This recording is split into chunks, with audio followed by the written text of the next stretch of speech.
So you're trying to make a dropshipping website to start making a passive income online? Then you've come to the right place. By dropshipping products, you'll never have to touch any physical inventory, so you can start making money online with little to no effort at all. I'm going to show you how to create your dropshipping website with WordPress and the AliDropship plugin, how to import products and link them to AliExpress, how to accept payments, and how to ship your products automatically without having to touch any physical inventory. By the end of this tutorial, you're going to have a fully functioning store that you can use to immediately start making sales. What's going on, guys? Welcome back to another video on Create a Pro Website. My name is Levi Hagan, and in this video, I'm going to show you how to build your dropshipping website step by step. Now, here at Create a Pro Website, we're dedicated to showing you how to build your own website and how to start making money online with our in-depth free tutorials. If you're new to the channel, be sure to check out the rest of our videos for more information and tutorials on how to build any type of website. This video is aimed at the absolute beginner of web design. You don't need any previous experience or any knowledge of coding. We're going to be using a pre-made template to easily swap out pictures and text on your website. Let's take a look at the website that I'm going to show you how to build. It's professional with a very sleek design. It includes a homepage, complete with a hero section, a featured product section to display the products sold, a secondary sale banner, and a subscription section. In addition, I'll show you the types of dropshipping stores that you can create, as well as tips and tricks on how to choose the right products for your store. Let me do a quick overview of everything we're going to cover in this video. I'm going to show you how to get your very own custom domain name and hosting for your website. I'll show you how to install WordPress, which is a free software that we're going to be using to launch your website. I'll show you how to download and customize a pre-built store from AliDropship. I'll then show you how to install and activate your dropshipping theme so you can insert and sell your products like a pro. We're going to download a dropshipping plugin as well as 2 Chrome extensions and then link them to your site. I'll show you how to import and choose your products.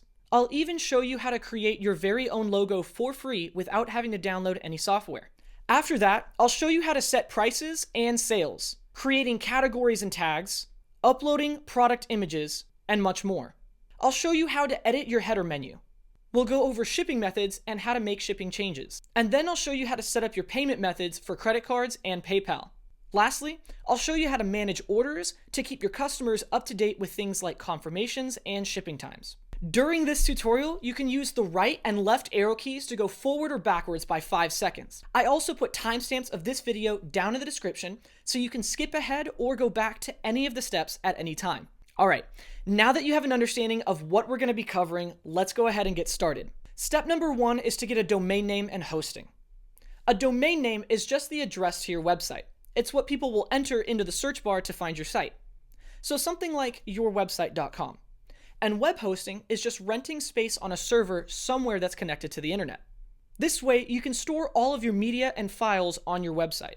There are web hosting companies that have buildings full of these servers, and they also offer you 24/7 support in case anything happens to your website. If you want to own your own website and have a custom domain name for it, then you have to purchase your own web hosting, which I'll show you how to do. And I'm also going to give you a massive discount for it as well. Yes, you can get a free website, but a lot of times it comes with a few limitations. Like, you won't own your very own custom domain name. It'll be something like yourwebsite.wix.com or squarespace.com or whoever is hosting your website. Or it might even be a random string of numbers and letters that you don't get to choose. You also can't upload new themes in order to customize your website exactly the way you want to. You won't be able to upload plugins to increase the functionality of your website. You can't monetize your website with ads in order to make money from it. And your website could be deleted at any time because you don't technically own it. So for these reasons, I recommend hosting because it places you in control. So in order to get started on your domain and hosting, just click on the very first link in the description or go to createaprowebsite.com/hosting and it'll take you to a page that looks like this. Now, by clicking on my affiliate link, which I receive a commission from, you'll be receiving that massive discount on your web hosting plan, which can save you a lot of money. So I strongly recommend it. All you have to do is click on Buy Now, and it's going to take you to all 3 of the options that you have for hosting plans. So we've got the hatchling plan, the baby plan, and then the business plan. Now, the hatchling plan is the one that I'm going to go with for this video. It's also the cheapest. And so you get a single website, It's a one-click WordPress install, which makes it really easy, so you can just get WordPress straight onto your domain name. And then you also have free SSL certificates, which is a big deal. Sometimes you'll have to pay for those separate, but this one comes included with your hosting plan. And then, of course, a free domain name included. And this is specifically for 1 year, as long as you make your hosting plan for more than 12 to 24 months right here, or 12 to 36 months. And I'll explain that when we get there. But they basically give you 1 year free on your domain name. So that's pretty cool. So this is the one that I recommend for beginners. Of course, you've got the baby plan and the business plan, and you can upgrade whenever you want later in the future. And so that's why I recommend starting with the hatchling plan if this is your first website. So I'm going to click on buy now. And then from here, this is where you can enter in your very own custom domain name. So I'm going to try something like CAPW Cycle Store. And CAPW is just for Create a Pro Website. And so it's Create a Pro Website Cycle Store, because I'm going to make a fake bicycle store. And we can see that it's available. So anytime the search bar highlights green, that's when you know that your domain is available. And so over here, you can choose between .com, .net, online, site, all of these different options. And you can see them down below as well. But I always recommend sticking with the .com, just because it's the most common that people search for, and it's also the one that looks the most professional in my opinion. If you already have a domain name, you'll just go to this tab right here. All right, so now that we've chosen our custom domain name for our store, we can scroll on down here. And before we get to number 2, there's actually another important part. It's domain privacy protection. Now, this is completely optional. You can uncheck this box if you want to, but I always leave it checked. So what domain privacy protection is it basically protects your personal information, like your contact information, from public view. That way you don't have a bunch of telemarketers constantly trying to email you or call you regarding different services that they want to provide you for your website. So I always leave this one checked. It's billed annually at $14.95, so that's pretty nice. All right, and then you can choose a hosting plan. And so again, you can choose between the 3 different plans, but I'm sticking with the hatchling plan right here.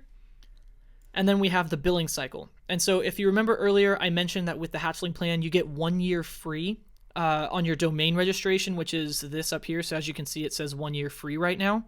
If I were to change this from 36 down to 1 month, you'll see that it's no longer free, because they're saying that they want you to give them a bigger contract rather than paying month to month. They want you to pay every 12 months or every 36 months. And so as you can see, it comes out as $3.95 monthly, but it's technically going to be paid up front. So you pay a one-time fee for all 12 months. And then as you can see, the longer you go for your contract, the bigger the discount. So this one you guys can decide for yourself. I'm going to stick to the 1 month right here, because again, you're paying for it up front. So let's scroll on down to number 3, which is create your HostGator account. Now, this one's pretty simple. You're just creating an account with HostGator. And so you can put in an email, password, and security PIN, which is for backup. And so I'll see you guys in just a second. All right, and so number 4 is going to be entering your billing information. And this is pretty simple as well. You're just going to enter in your credit card or your PayPal information so that you can pay for your hosting plan. So I'm going to go ahead and enter in my information, and I'll see you guys at step number 5, additional services. For the additional services section, I'm actually going to skip over this part. You guys can choose if you want to checkbox any of these for the additional charges. So we've got things like Site Lock Essentials or Site Backups, which is kind of nice. But I actually have videos that show you how to do all of this on my channel for free. And so I'd recommend just skipping over these and then, checking out some of the other videos just to save some money. So number 5 is to enter a coupon code. And so if you went to the link that's in my description, createaprowebsite.com/hosting, which is my affiliate link, then the coupon code will automatically populate. And so this is how you get that coupon or discount on your domain registration. All right, and then number 6 is just reviewing your order details. And so you'll see that the domain registration for 1 year went from $17.99 down to $4.99. And so that is the discount that you get with Create a Pro Website as your coupon code. I receive a commission from this one, but it's also giving you that discount. And then the hatchling plan for 1 month is $10.95, and it went down to $7.67. And then you also have the hosting add-ons, which is the domain privacy protection billed annually. And so all of this comes down to the amount due of $29.10. So for your first website, $29 isn't that bad. So just click on agree to the terms of service and click on checkout now. So now HostGator is setting up your account, so it'll just take a few minutes. I'll see you guys when it logs me in. All right, and now HostGator finished setting up our account, so I'm just going to click on View My Dashboard. From your WordPress dashboard, you'll be able to see the new domain name that you just purchased if this is your first site. As you can see, I've got a couple other websites here, so if I want to view more, I'll be able to see the new one that I just got. So now that we've signed up for our domain and hosting plan, we can go ahead and move on to step number 2, which is to install WordPress. Now, in order to install WordPress from your HostGator dashboard, it's pretty simple. All you have to do is go to the domain name that you want to use and go straight to install WordPress right here. Now, as you can see, I don't have my new one available right here, so I click on View More, and then I can click on Manage under my new domain name, and then I can click on Install WordPress right here. Perfect, and now we're installing WordPress, so I'm just going to click on Install Now right here. So the first step is to make sure that your new domain name that you just purchased is right here. If you've got multiple, you can click on the drop down and choose from your different domain names, but this is the one that I want to add it to. And you also want to make sure that you're installing the correct version or the most up-to-date version, which as you can see we are, 5.8.1. Scroll on down a little bit more. If you wanted to just go right off the bat and click quick install, you can, and it'll install a blank version of WordPress, but we're going to do a couple more settings before we do that. So the next thing is site settings. We can do site name, which I'm going to set as this, and then a site description. Perfect. So the site name and then site description, if I were to, for instance, search HostGator, you would see the site name is this blue right here, and then this paragraph underneath is the site description. And so that's what we're writing out right now. I'd recommend doing something a little bit better than just "we sell all things cycling." Give a little description, and then you can use your site name, which is whatever your site or store is. All right, so now that we've got our site settings down, we can move over to admin account. Now this is really important. You're going to be using the admin username and password to log into your website every single time you want to edit it. So let's make sure we remember it. So the admin username, I'm just going to make my name. And then the admin password, I'm going to go ahead and type out my own. Perfect. And then we have the admin email. Now this is where anything that WordPress wants to send you notifications for, it's going to send to this email because you're the admin. So make sure that this is the correct email for you. All right, so we can scroll on down. Now you can choose your language, which I speak English, so I'm going to leave it on that. And then we can select plugins, advanced options, and themes. And so I'm going to show you guys how to download plugins and select themes all on your own, so we don't need to use these. Let's go ahead and skip past it, and then just click on install. All right, so now WordPress is installing to your website, and as you can see, it's going to take a little bit of time. So I'll see you guys in just a little bit. Perfect. So now you can see that WordPress has successfully installed, and it's going to give you something called the administrative URL right here. Now this paired with the admin username and password is incredibly important. We're going to use this admin URL to log in and edit your website every single time. So you want to make sure you remember this. You can just remember it because it's really easy. It's just capwcyclestore.com/wp-admin, which WP is WordPress, and you're the admin. So it's pretty simple. If you just remember your domain name /wp-admin, and then you can log in every time, which is what I do, but this is because I do it all the time, just because I'm a web designer. If you don't think you'll be able to remember it, you can always just open it up on a new tab and then save a bookmark. All right, so let's actually open this up on a new tab. I'm going to close out of this guy, and we don't really need our hosting dashboard anymore. So I'm going to open up the administrative URL and close out of these tabs. Perfect. So if you come to a page that looks like this, or a page that says that your connection isn't private, or that this page doesn't exist, or anything other than a page that looks like this, then what that means is your site just needs to propagate first. Now, propagation is basically HostGator taking the new domain name that you just registered and sending it to every server in the world to let everyone know that it's now live and registered. Now, this process can take only a few minutes or a few hours, and then sometimes it can even take up to a day. So just keep coming back to your browser and clicking on the refresh button until you see this page, because that's when you know you're ready to log in. So I'm just going to put in my admin login and password, which I used Levi and my password. Okay, so now that we're on our WordPress dashboard, we can move on to step number 3, which is to set up all dropshipping add-ons. Now, what I mean by dropshipping add-ons is we're going to be installing a dropshipping theme, a plugin, 2 different Chrome extensions, and then we're going to connect everything together. Okay, so let's start with the dropshipping plugin first. So in order to download the AliDropship plugin, we're going to go over to a new tab, and in the search bar, type in createaprowebsite.com/Ali. Perfect. And from here, we're just going to go over to build a store by yourself and click on buy the plugin. All right. And so now you can see buy the plugin right now for $89. And so this is where you have to do the secure checkout. And so I'm going to go ahead and enter in my personal information. Okay. So now that you've entered in your secure payment information, you can also go over here to redeem a coupon code. And this is very important. And you can type in create a pro website and click apply. And so redeeming my affiliate link, which is, or the coupon code, which is create a pro website, I'm going to be taking off $13.35 from your order. So it drops down to $75 instead of $89. So just want to show you guys that so you make a discount. All right. So now from here, I'm just going to go to complete order. All right. So now they're going to try to offer you a few different things. So I'm just going to skip this step by scrolling down to the very bottom. And then they're going to do it again. So you can just skip all of these additional offers for extra money and just go to the very bottom and say, skip this step. Perfect. And now it's going to take you here. And so this is where you can download the plugin. And so it's going to depend on the PHP version that you have, 7.1 or 7.2 and on. But chances are, if you just downloaded WordPress for the first time, you're going to have the most up-to-date version of it, just like what we did when we actually installed it. So it's 5.8.1 at this point of making this video. And so I'm going to be downloading this one right here. Perfect. So now you'll see that it just downloaded to my computer, and we're going to use this later. So the next thing we're going to do is download an AliDropship theme for our website as well. So they make it really easy. You can just click right here and it'll take you straight to the theme.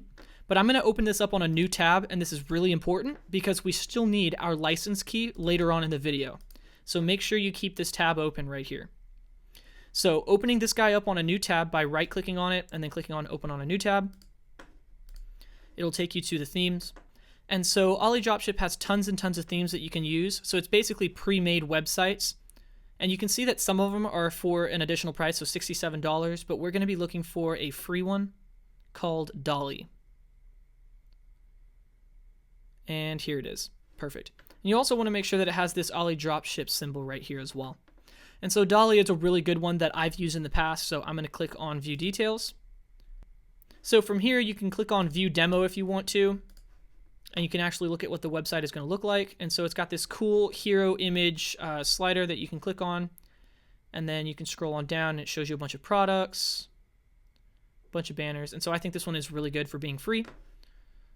All right, and then I'm going to click on Download Theme right here. Perfect. And you can see that it went straight to my computer. All right. So now that we've downloaded the plugin and the theme, let's go ahead and upload both of them onto our website. So I'm going to close out of both of these two tabs because I don't need them anymore. But make sure you keep this tab open that has your license key so we can use this later. And we'll go back to the dashboard.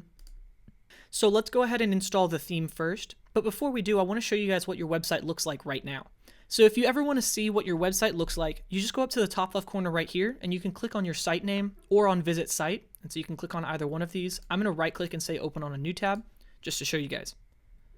So this is the current theme of your website. It's really boring. It's just a mint green with black text. And so this is what people see if they type in create or capwcyclestore.com. So let's go ahead and install the theme, which is going to completely change this. So I'm going to go down to the Appearance tab and drop over to Themes, and I'm going to open it on a new tab. And from here, I'm going to upload my own theme, so I'm going to click on Upload right here.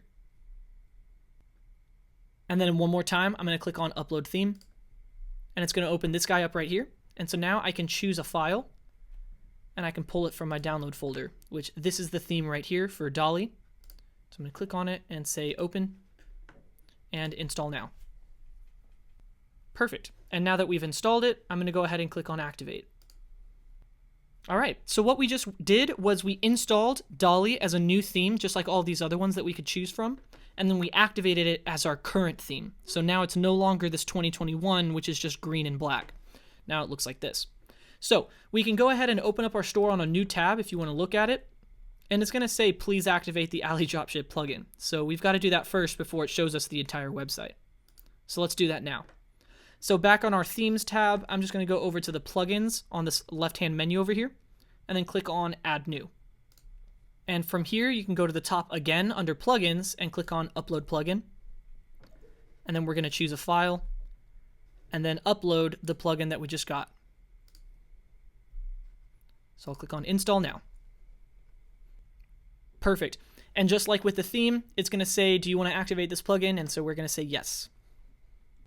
Perfect. And now that you've installed and activated that plugin, you can see that a new menu item just appeared. And so it's the AliDropship menu. And so you can always click on it and it'll switch this to the Ali menu. And then if you want to go back, just click it again and it takes you back to the WordPress menu.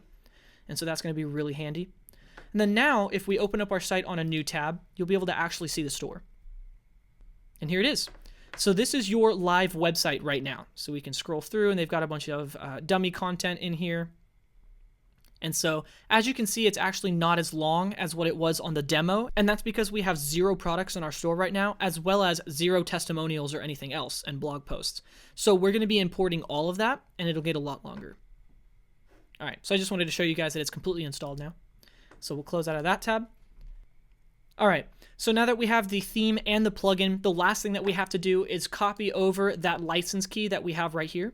And so on the AliDropship tab, I'm just going to double click it to highlight it and Control or Command C to copy it, or you can right click and say copy. And then I'm going to go back over to our website and go to the AliDropship menu right here. And then from here, we're going to drop down to license and it's going to ask for your license key. And so all you have to do is hit Control or Command V, or you can right click and say paste. And so now you've got your license key and we'll just say activate. Perfect. And now you can see right here, congratulations, your license key has been activated. So we're good to go. All right, so now we can go back to the main menu. And I'll close out of that tab and this tab as well.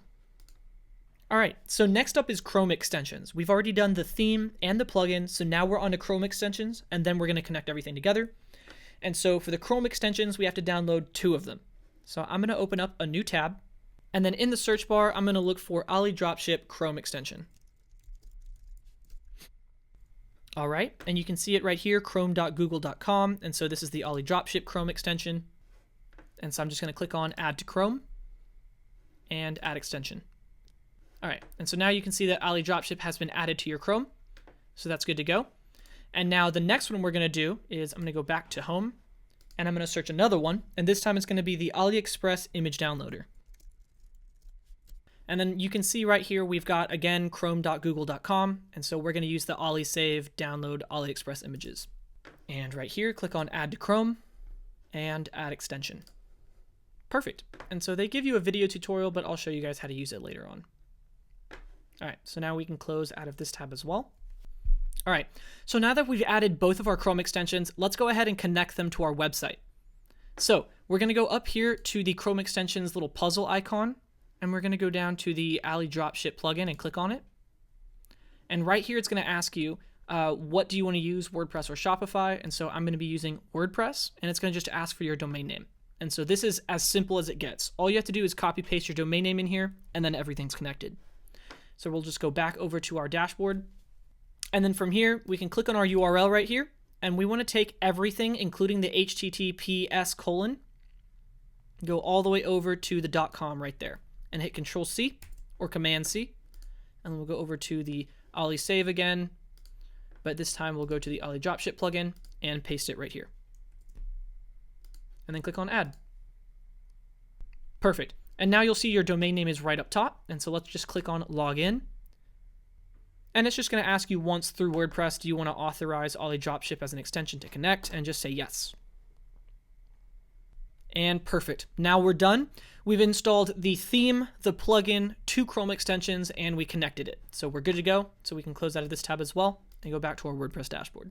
So now that we've finished installing the AliDropship plugin and theme, we can go ahead and move on to step number 4, which is to import products. So now I want to talk about importing products for your website and how to choose the best products to sell on your store. But before we do that, this is an important step. We're actually going to go over to the WordPress settings on the left-hand side and then drop down to Permalinks right here. I quickly want to update my permalink structure before we start adding products to the website.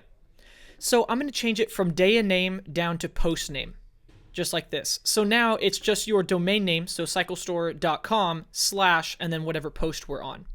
So it makes it a little bit more clean. So just go down to the bottom and click on Save Changes. All right, so now we can start importing products. So in order to do that, we're going to go over here to the left-hand side, over to the AliDropship menu right here, click on it, We'll drop down to import, and then we'll go to import products right here. Perfect. And then from here, just click on direct import from AliExpress. And it's going to take you to AliExpress on a new tab automatically. Now, AliExpress is, in my opinion, the best place to get products for your dropshipping store, especially because it will automatically pull all of the product details from AliExpress and transfer it to your website. So we're set up for success here. Now, before I do anything, I'm going to go over here and create an account with AliExpress. That way I have all my products being able to download straight to my website. And so it's really easy. You just click on join, and then you just put in a username and password. But I'm just going to sign into my account, so I'll see you guys in a hot second.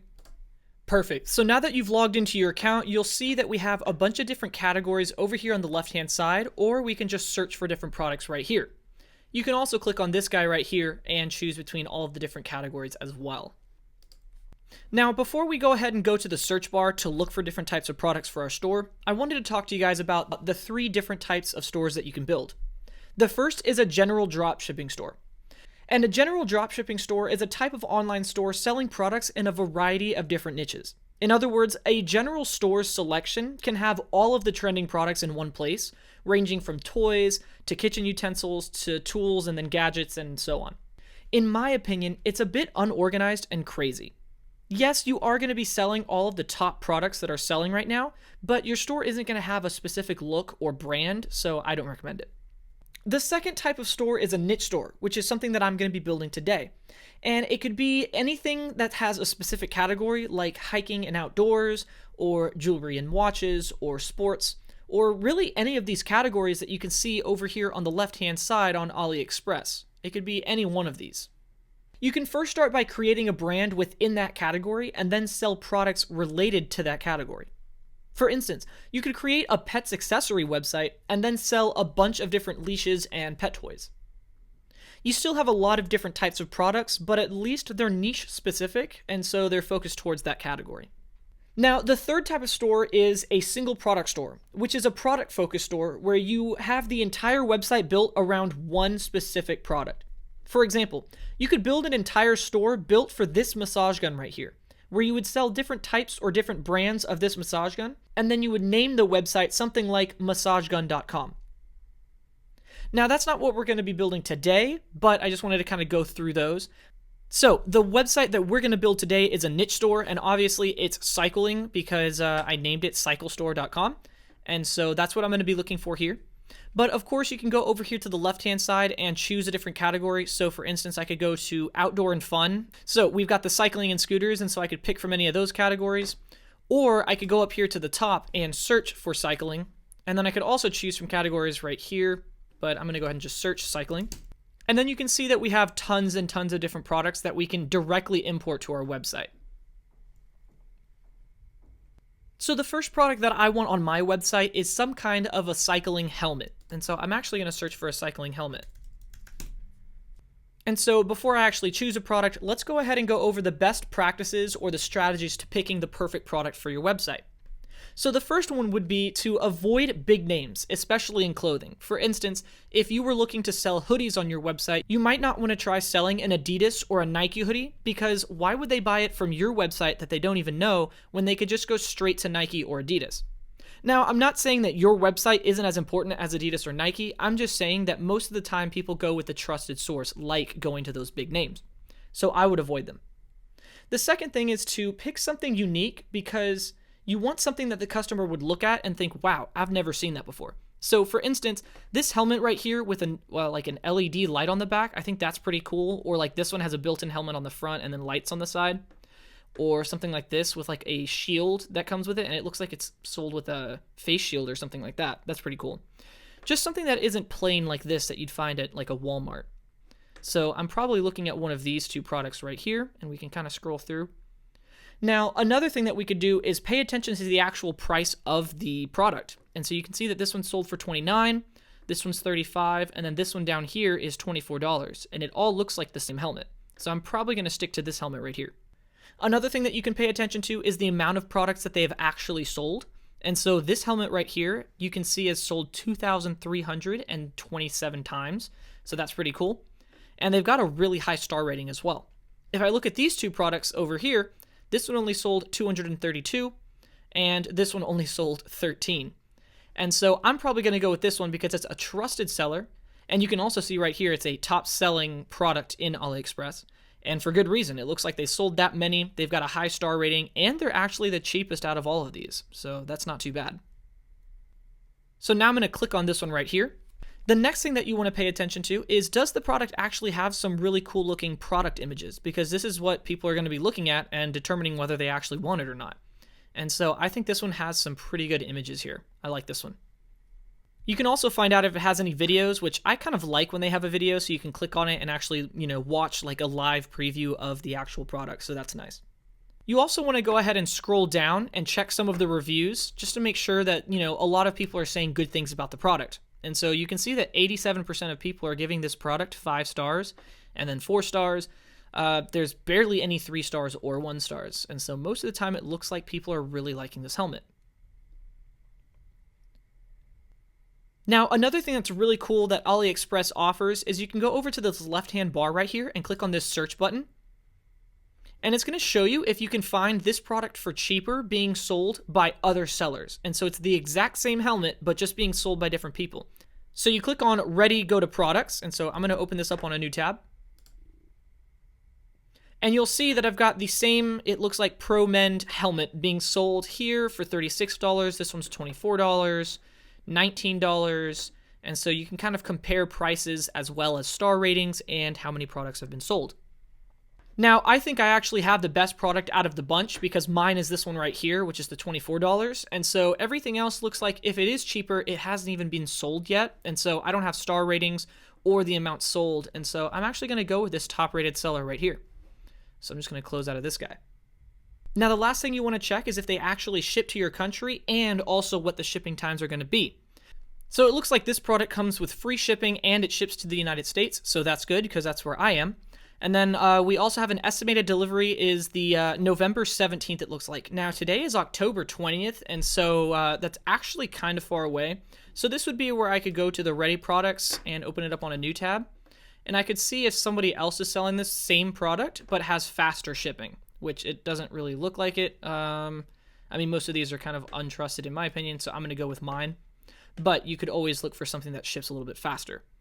You can also click on the actual shipping right here, and you'll see that they have different shipping methods available. Now, this product apparently only has one, and it's just November 17th, and it's free shipping. And so we'll just click apply on that one. But I'll show you guys some other products where that's different. All right, so now that we've chosen this product, which I like this one, I think I trust it, and I'm going to go ahead and use it on my site, we can go ahead and try to actually add the product and import it to our website.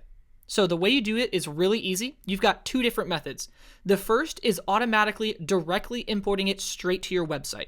And so if you click on this button right here, it's automatically going to publish it and set it up on your website 100%. So all you do is click import and it's done. It's on your store. But if you click on edit, which is the second way, you can actually change everything about the product, which is what I like to do. So I'm going to go ahead and click on edit right now. And you'll see that you can change everything from the title to the permalink, and then we can change categories, the description. I can choose what images I want to actually have in here, and we can scroll all the way through here. I could change the text if I want to. And so we're going to be doing all of this in just a second. But the first thing I want to do is actually change the title. And so I'm going to make it something a little bit easier to read rather than this entire practically paragraph up here. And so I'm going to go ahead and take out ProMend. So it's a bicycle helmet with LED rechargeable lights. With LED rechargeable lights. So I'm going to go ahead and copy this and put it in front. And then just remove everything else behind it. Perfect. All right, so I've got a bicycle helmet with LED rechargeable light. Now I'm going to change my permalink as well, and so I can just click on the blue little pencil icon right here. And so I'm going to take out ProMend because I already took that out over here. Take out the little dash as well. So bicycle helmet with LED rechargeable, and we'll remove everything afterwards with LED rechargeable light, just like that. Perfect. So it's pretty much the exact same thing, but remember with a permalink, you can't have spaces. You have to do it with a dash. So Click on the check button to save it. And now I can go ahead and add some categories to my website as well. So let's do that right now. So the first I'm going to do is helmets. And that way people can just go straight to all of the helmets that I would sell. Because, you know, potentially might not just be selling this one. I might have other helmets as well. And so I'll click add. And then I can add a subcategory of helmets. So let's just say something like light up. So these are light up helmets. And then we can do a parent category, which is helmets. And so now light up helmets is a subcategory of the parent category helmets. So I'll click add. Perfect. And now you can see that it's a subcategory right there. All right. So now if you scroll down a little further, we've got the description. You can completely remove all of the text and just have images if you want by clicking this check button. And as you can see, it just removes it. And if I scroll on down, there's no text anywhere. It's all just these images, which I don't really like. I actually like that it has all the product details on there. So I'm going to leave the text there. And so now we have all of this if they need it. You can remove all of the images if you want to and just have text, which I think is a bad idea. I would leave all the images so that people have all of these really cool things to look at. All right, and then you can also edit anything on the page if you want to, which I wouldn't as well, just to make sure that you don't mess up what the actual product is. They have all of their descriptions in here automatically.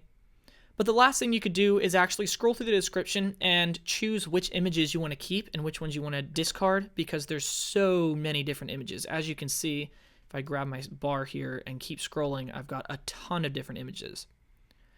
And so if you want, you can delete some of these. And so I might delete some of the individual color images because whenever they click on them on the variables, they'll be able to see them. So maybe something like this one I can delete. This one I'm going to keep so that they can see the latch here. I think that one's important. This shows the inside. This guy can go.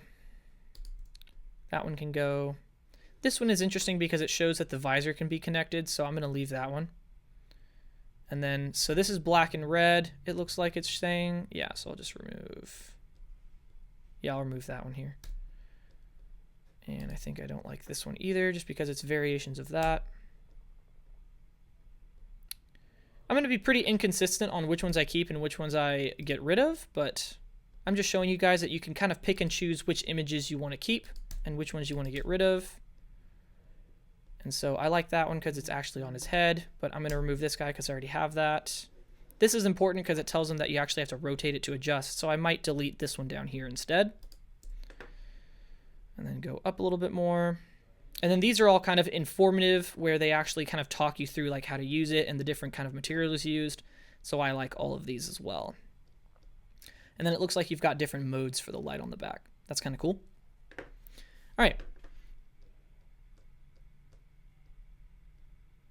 So now that we finished that, you can also edit the gallery here. So you can choose which images you want to keep, or you can drag them to be in a different order if you want to, but I'm going to leave them just like this.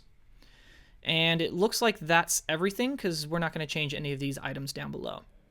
These are the different variations or attributes. So if you want a different color, you can choose between, you know, all of these different individual products. And so these become variations on your store. And I'll show you what I mean when we get there. So I'm going to leave everything here. Go up to the very top. And then you've got two different options. You can say publish, which will immediately publish this product as you've edited it onto your website, or you can say add to import list. And so this will temporarily unpublish it, but it'll still import it to your website. That way you can finish editing it on your site. And so that's what I'm going to do. It's the safe option. So I'm going to say add to import list, and it's automatically going to transfer it to my website, but it won't be published. Perfect. And so now I can close out because it's been imported to my website. And so let me show you guys where it goes right now. So we're going to go back to our WordPress dashboard. Over here on the left-hand side, under the actual WordPress dashboard, not under AliDropship. So under the main menu, we go over to products right here, and I'll just open it up on a new tab. And it's going to open up the all items, basically. Perfect. And now you can see the bicycle helmet with LED rechargeable light. And so it's completely edited and ready to go. And so all we have to do is click on quick edit right here. And then we can change the status from import list to published, and then it would be published. But I'm not going to do that just yet because I wanted to show you guys if I go over to our store on a new tab and then go over to shop now. you'll see that there's still no products on our website. If I were to minimize this and then go back, we'll say quick edit and then publish our product, say update. Now, if I go back to my incognito window and refresh, you'll see that the product will actually appear. And so that is how you keep products off of your website until you're ready to completely publish them. But again, you've got two different options here. Remember, if you want to just click on import, it'll directly import it to your website, and so it'll automatically be published. Or if you click on edit, you can go through the entire editing process that we did earlier, and then you still have to come back and publish it on your website. So there's two different options for you there. All right, so you've imported your products and now it's time to price them. And you'll notice that the price for this helmet is only $27, and most of the things on AliExpress are gonna be exceptionally cheap. So the reason they're cheap is so that you can, as the seller, you can mark these products up. And so in order to price our products, we're actually gonna close out of all three of these tabs right here and go back to our WordPress dashboard. And then from the AliDropship menu right here, make sure you're on the AliDropship section. We can go down to settings and then go to pricing right here.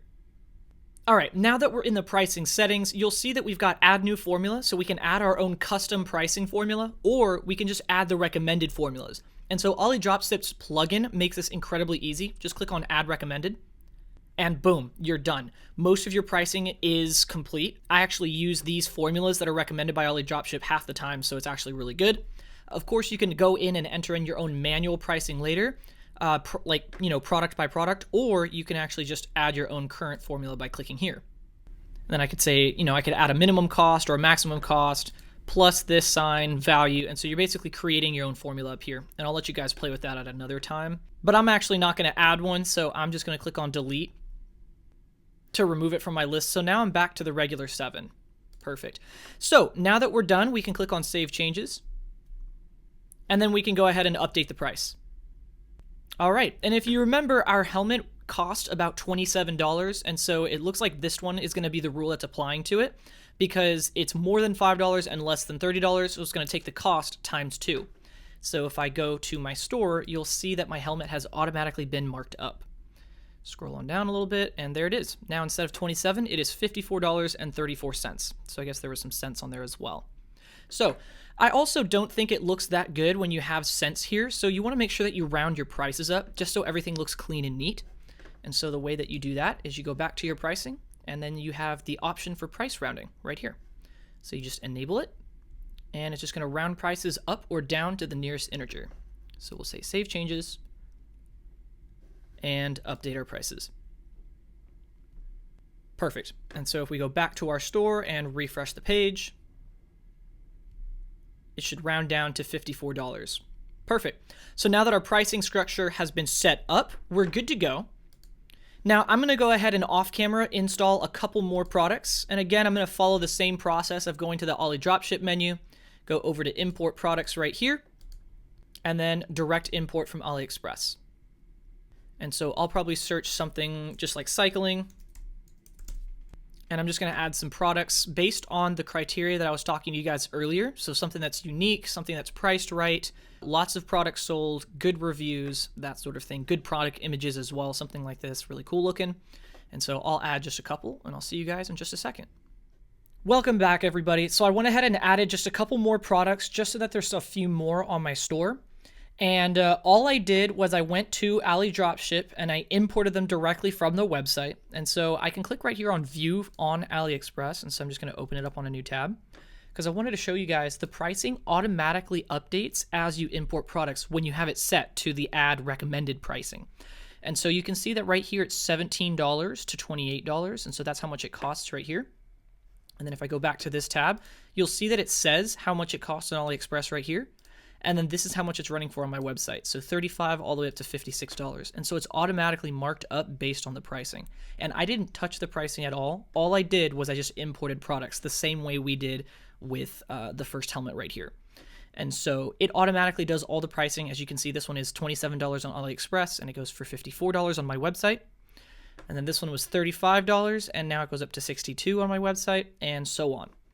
And so I also made sure that I chose all of these products. They had high star ratings. They've all been sold many times by the supplier. They're very trusted, as well as I was paying attention to the product images, and this is a big deal. You'll see that, for instance, if I go over here and I just type in cycling, there's tons of different images out here, and you've got white ones, some of them with black backgrounds, some of them with gray backgrounds, some of them have like an actual image back there. And so I made sure to also try my best to choose images that all have a kind of similar color scheme on their images, just so that it matches my website theme even better. Now, that's not required or anything, but I do recommend trying to pay attention to those product images just to make sure that they look good on your website, because they come automatically from AliExpress. So let's close out of this guy. And then there's one last pricing tip that I wanted to show you guys. So right now we've got AliExpress automatically pricing our products, but if you ever want to actually edit the price manually, you totally can. All you have to do is go to the WordPress dashboard here and go to products, which I'm already here. And then you can click on all items. And so you're looking at all your items here.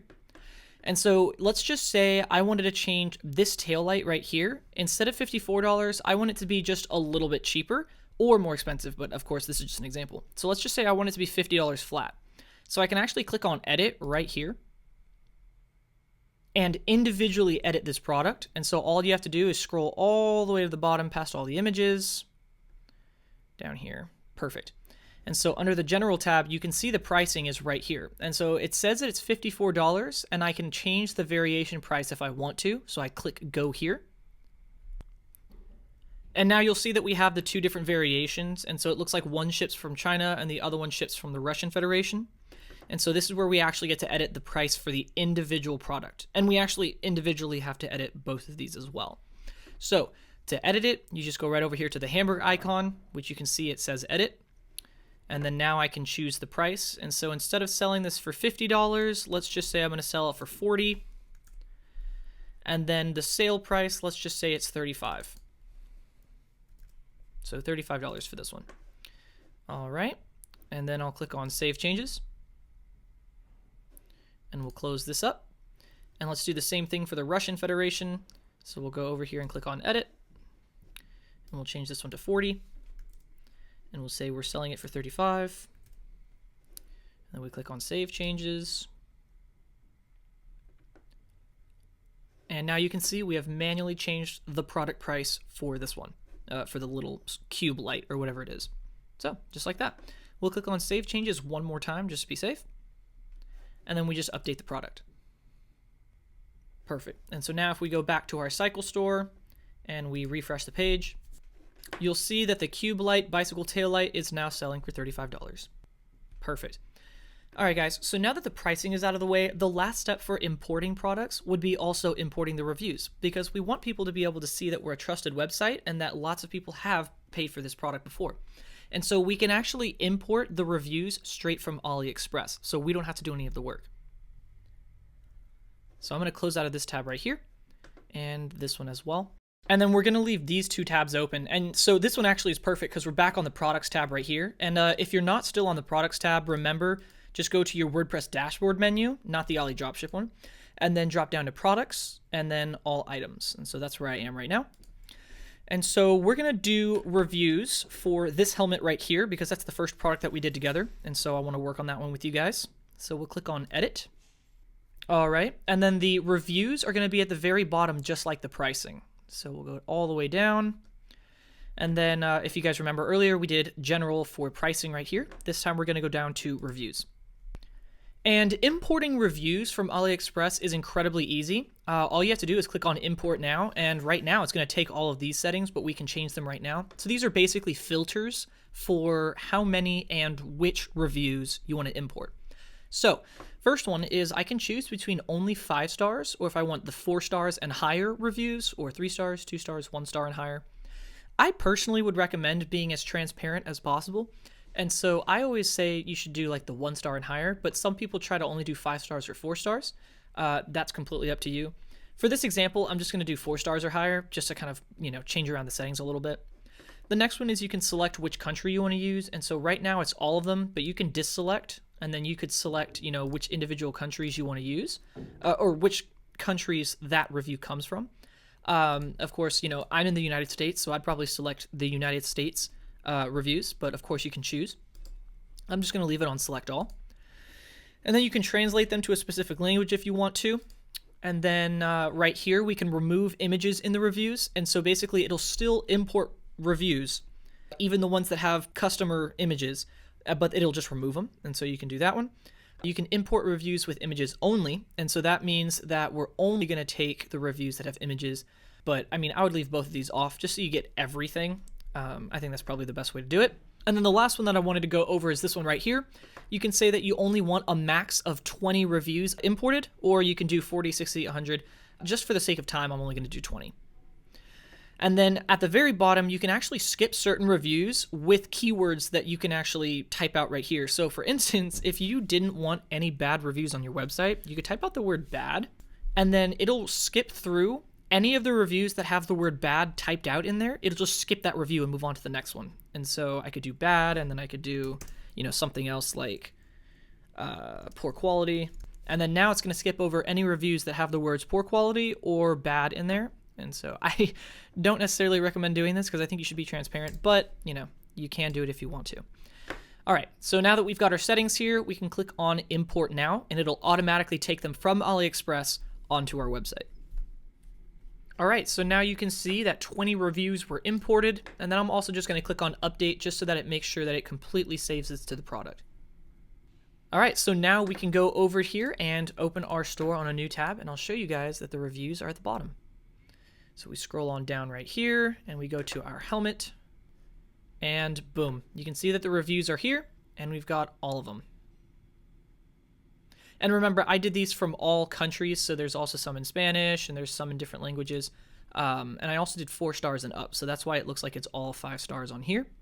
So that's pretty good. And it also only took a total of 20 reviews. You can, you know, import 100 of them if you want, and it would say that you have 100 reviews here. So that's pretty cool. And then also people have the option to write a review if they want to. They can click here and they can, you know, leave all their information and write a review. So that's pretty cool.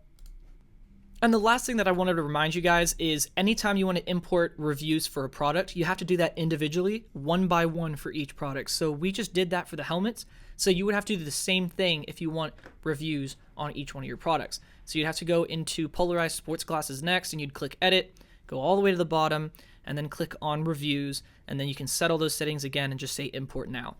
But you have to do that one by one for everything. And again, I'm only going to do the comments for this one just because this is an example. You do the reviews individually. So now that we have imported all the reviews for this product, we can go ahead and move on to step number 5, which is to customize your homepage. So I'm going to go ahead and open up the page or our website up on a new tab just like this, because I want to show you guys what we're going to be doing. So we're going to be replacing all of these images, this text, and we can also change the text of this button right here. That way we make this more of like an actual cycle website, so we'll kind of theme it out. We already have our products here, so that's pretty good. And then we've got one more image right here that we have to change with some different text if we want to change it. And then it looks like this is the blog section, and then the subscription for our inbox, it looks like. So we're going to be editing all of this right now. Let's go ahead and hop right into it. So back on the products tab, what I'm going to do is go to my WordPress dashboard menu. So this one, not the AliDropship menu like this. So on the WordPress dashboard menu, we're going to drop down to customization on the left-hand side, and then go over to the homepage right here. Perfect. And so now, as you can see, we can scroll through here and we can change out those images that were on the homepage, scroll down even further, and we've got that last image right here. And so I know it looks like a lot because, you know, I keep scrolling, but trust me, there's really only 3 things that we're going to be changing here. So the first one, if I go back to the site, is going to be this hero section. The second is going to be this new season section. And then the third is I'm just going to remove this blog section right here. Because if you want to keep the blog section, that's totally fine. It'll automatically pull blog posts like it did this one right here, because that's a stock blog post that just comes with WordPress. But I'm not going to be doing any blog posts for this video just because that's a whole video of itself, trying to do like blog posts and formatting and everything. And so you guys can check out other videos that I have on the channel for that. So I'm just going to remove this section. So again, just switching out some images, switching out some text if we want to, and that's about it. So let's go back to the homepage. I'm going to keep both of these tabs open just so I can show you guys live changes as we make them. So again, back on the homepage, it looks like there's 3 images here. So we've got 1, 2, and 3. And then the fourth image is this one right here. So you only need 4 images total for this website. Nice and easy. We're going to keep it simple. So back on the home page, you can see them right here. So we're on the slider settings right here. And so you've got the image for the desktop version, which is this guy. And the recommended size is 1920 by 960, as you can see. And then we've also got the image for the mobile version. And so this is 500 by 1000 pixels. That's the resolution size. And so that's recommended. Of course, you can throw whatever image you want in here. It looks like they literally just duplicated the image like this. Off camera, I went ahead and found some images of cycling that I want to use for my website, and I already formatted them to the exact resolution sizes of this website right here. And so you can do that, or this theme automatically has a cropping tool that you can use, and so that's pretty nice. And I'll show you guys the cropping tool in just a second. So we're going to replace that one, and that one right now. So let's do it. So they make it really easy. You just go right here to the green upload button, click on it, and then you can upload files or take it straight from your media library, which we have nothing in our media library right now. So I'm just going to go to select files, and then from here go over to my desktop, and I've got my dropshipping website ready to go. And I've got my site images. So these are all of my website images right here. And you can see that I've got some of them the exact same image. So there's that one and there's that one, cropped for desktop and for mobile. And you see it's 500 by 1000, and these are 1920 by 960. So they're nice and formatted. So I'm just going to highlight all of them and click on open. Perfect. So now I've got all of my images already imported into my media library, which is basically a folder for my images on my website. So it's locally on there now. So you can always go back to upload files if you want to again, and then upload some more. But now I've got everything I want to work with. So I'm going to select my first image right here, which you can see that it is the essentially rectangle, and it's for the desktop version, because here's the same image cropped for my mobile version. So let's use the rectangle first, and we'll say select. And then here's the cropping tool right off the bat, and so it's going to ask if I want to crop it, which I totally can, and I can move this around, but I'm actually just going to put this up into the corner and leave it the way it is, because it's already perfect, of course, because I already did the resolution. And then when you're done cropping, just hit crop. Boom. And now the image is uploaded and ready to go. So now let's do the same thing for the mobile version. So I'm going to click on upload. Straight from my media library, I'm going to take my vertical image right here. And well, first of all, let me show you what happens if you actually were to use a rectangle. It's automatically going to ask you to crop like what I did off camera. And so as you can see, I can pick which part of the image I want and then click crop. And it's ready to go. And so you'll notice it's the same image. It's just zoomed in on that one little part. It looks like it's the shocks of the bike or whatever. But I already have it pre-cropped. And so it's this guy right here, and it's the exact same thing, but I just did it with the perfect resolution sizes just so it makes it simple and easy for us. So just like that, click on crop, and we're done, just like that. So right below the first image, we can edit the text of the first image. So back on our website, you'll see if I click on the first image here, we've got great collection of best products and shop now, and this is on the first image that we just replaced. And as you can see, it changes. So now it's the world's most popular products or whatever. So for the first text, we've got great collection of products and then the shop now text. So we can change this to whatever we want. So I'll say something like, all of your cycling needs are met on CAPW Cycle Store. And then we can come down here. We can change the text color if we want, because right now the text color is white.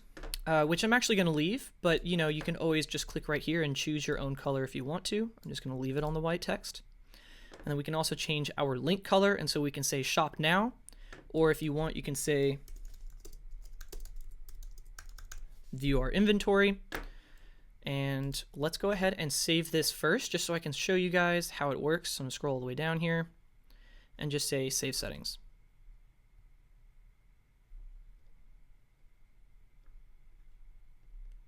Perfect. Scroll all the way back up to the top. You can see that our changes have been saved. And so if I go to our website and refresh,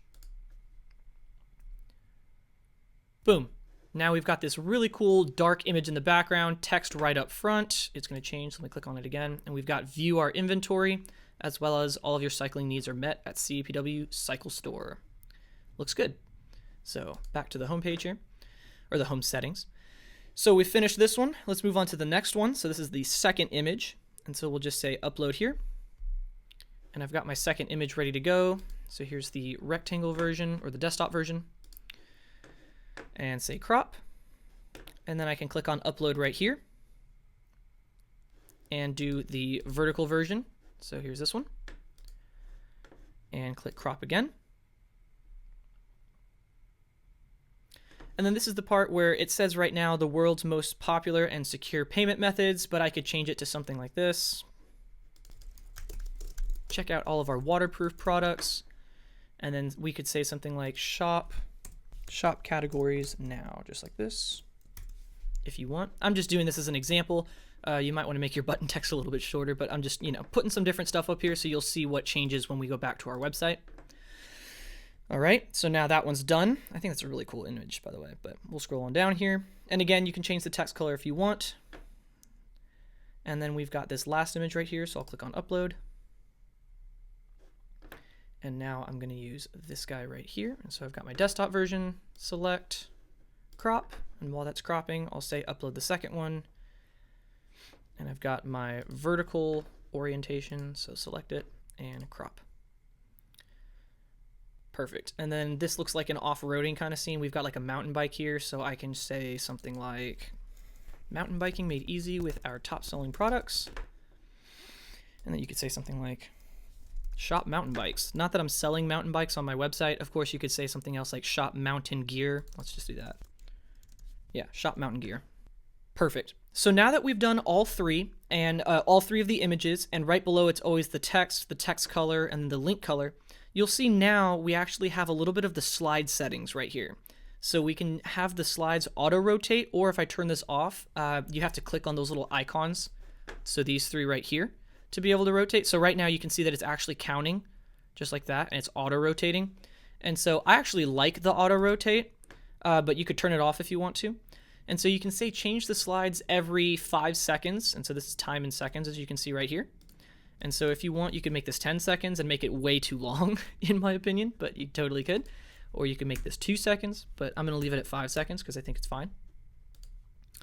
Scroll on down. We've got the links color and the link hover color. And so right now the link color is white and the hover color is also white, and it looks like it just changes the bottom border when you hover over it. But you could change the hover color if you want to, and so we could make this something like an orange color. Like this. There we go. You have to click choose. And now we've got like the hover color is orange, and so I'll show you guys in a second. And then you can actually enable a background video for the mobile devices if you want to, and then you can put the YouTube link here because it has to be a YouTube video, but I'm not going to be doing that. And then finally you have like font size and link font size, a little capability here to be able to change it. So right now it's at 30, you can make it bigger or smaller. I'm not going to touch these either because I think it looks fine. All right, so now that we've gotten this far, let me save the settings here and I'll show you guys what changed. Okay, so we'll go back to the store and click on refresh. Perfect. And so now we've got the heading image here, view our inventory, and you can see that the hover color is orange now, so that's pretty cool. Our second image, and we've got check out our waterproof backpacks. And then the third image, mountain biking, and you can see shop mountain gear. And it's changing every 5 seconds. I actually might make that a little bit slower because it kind of seems like it's going kind of fast in my opinion, but of course you can kind of change it however you want. All right, so now we'll go back to the homepage settings and scroll on down. So now we have finished the slider, and we're moving on to the next part, which is the product settings. And so the product settings, if we move on to the next part here, is these are the product settings. So right now you can see top deals, new in, and most liked, and you'll see them right here. Top deals, new in, and most liked. So we can decide whether or not we want to actually display these. So we've got the top deals. If I turn this off and then say save settings and go back to our website and refresh, now we don't have top sales anymore, or top product, or whatever it was. What was it? Top deals. We don't have top deals anymore. Now we just have new in and most liked. And so you can kind of decide which ones you want to have up here, or you can have multiple. So most liked, obviously I haven't had any products most liked yet, but so I'm probably going to remove this one. Actually, I'm going to remove all three. So take all of them off, and I'm actually going to add featured products right here, which wasn't showing initially. And so we could say show featured products, And it's really easy because now we've got our featured products, and you can change the text if you want to. That's going to appear, but I think, featured products as a title is good when you're about to show off some featured products. But now you can add the products that you want from your store. So you click on this button right here, and it'll say you can search from different categories if you want, or search in case you have a ton of products. But of course, I only have 6.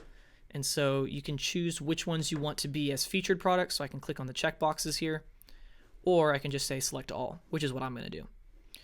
And then all you do is go up to bulk actions and you say add, and then you just click on apply. Perfect. And now you can see that they just got added over here on the left-hand side. So I'm going to close out of this guy. And then if you ever want to remove one, you can just click on the little trash can icon right here, and it'll remove it from your featured list. So you can constantly control what products are initially shown on your homepage. All right. And then you can also change some settings down here as well. So like products per block. And so there's 6 products right now. And so that means per block is basically if I had more than 6 products, it would have like a little next button. And then you can change the product block shown by default as top deals. Let's just change that to featured products. So by default, featured products is the first one. That's basically if I had like most liked checked and new in checked, I'm saying which one do I want to automatically be selected first. And so that's featured products. But because I have none of these, it really doesn't matter which one I have by default because I only want my featured products shown. So I'm going to click on Save Settings here. All right, and so you can see changes have been saved. So I'll go back to the store and refresh. Perfect. And so now as soon as you come down from the home page, you've got our featured products, which is all of my products.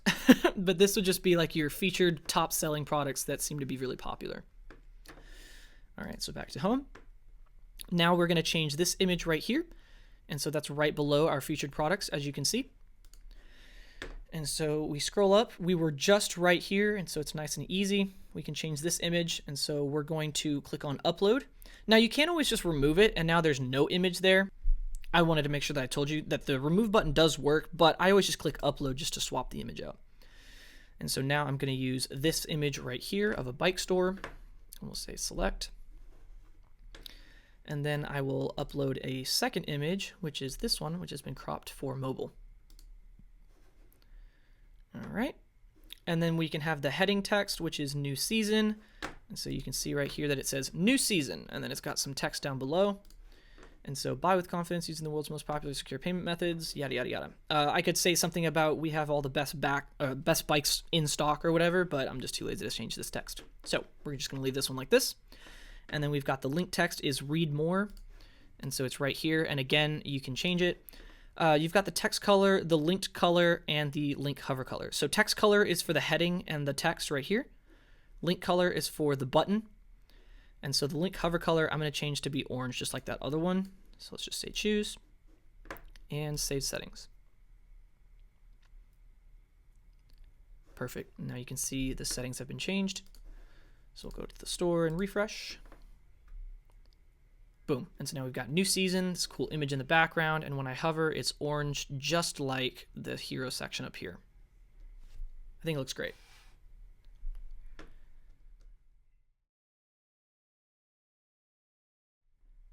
All right, so lastly, we have this little blog section right here.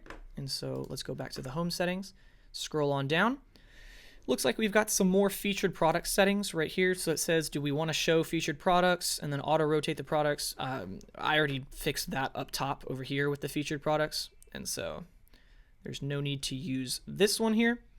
And so the last one is blog settings. And so you can just decide whether to show 2 of the latest blogs or just not to at all. And so that's what I'm going to do is just turn it off, save my settings, go back to the store and refresh.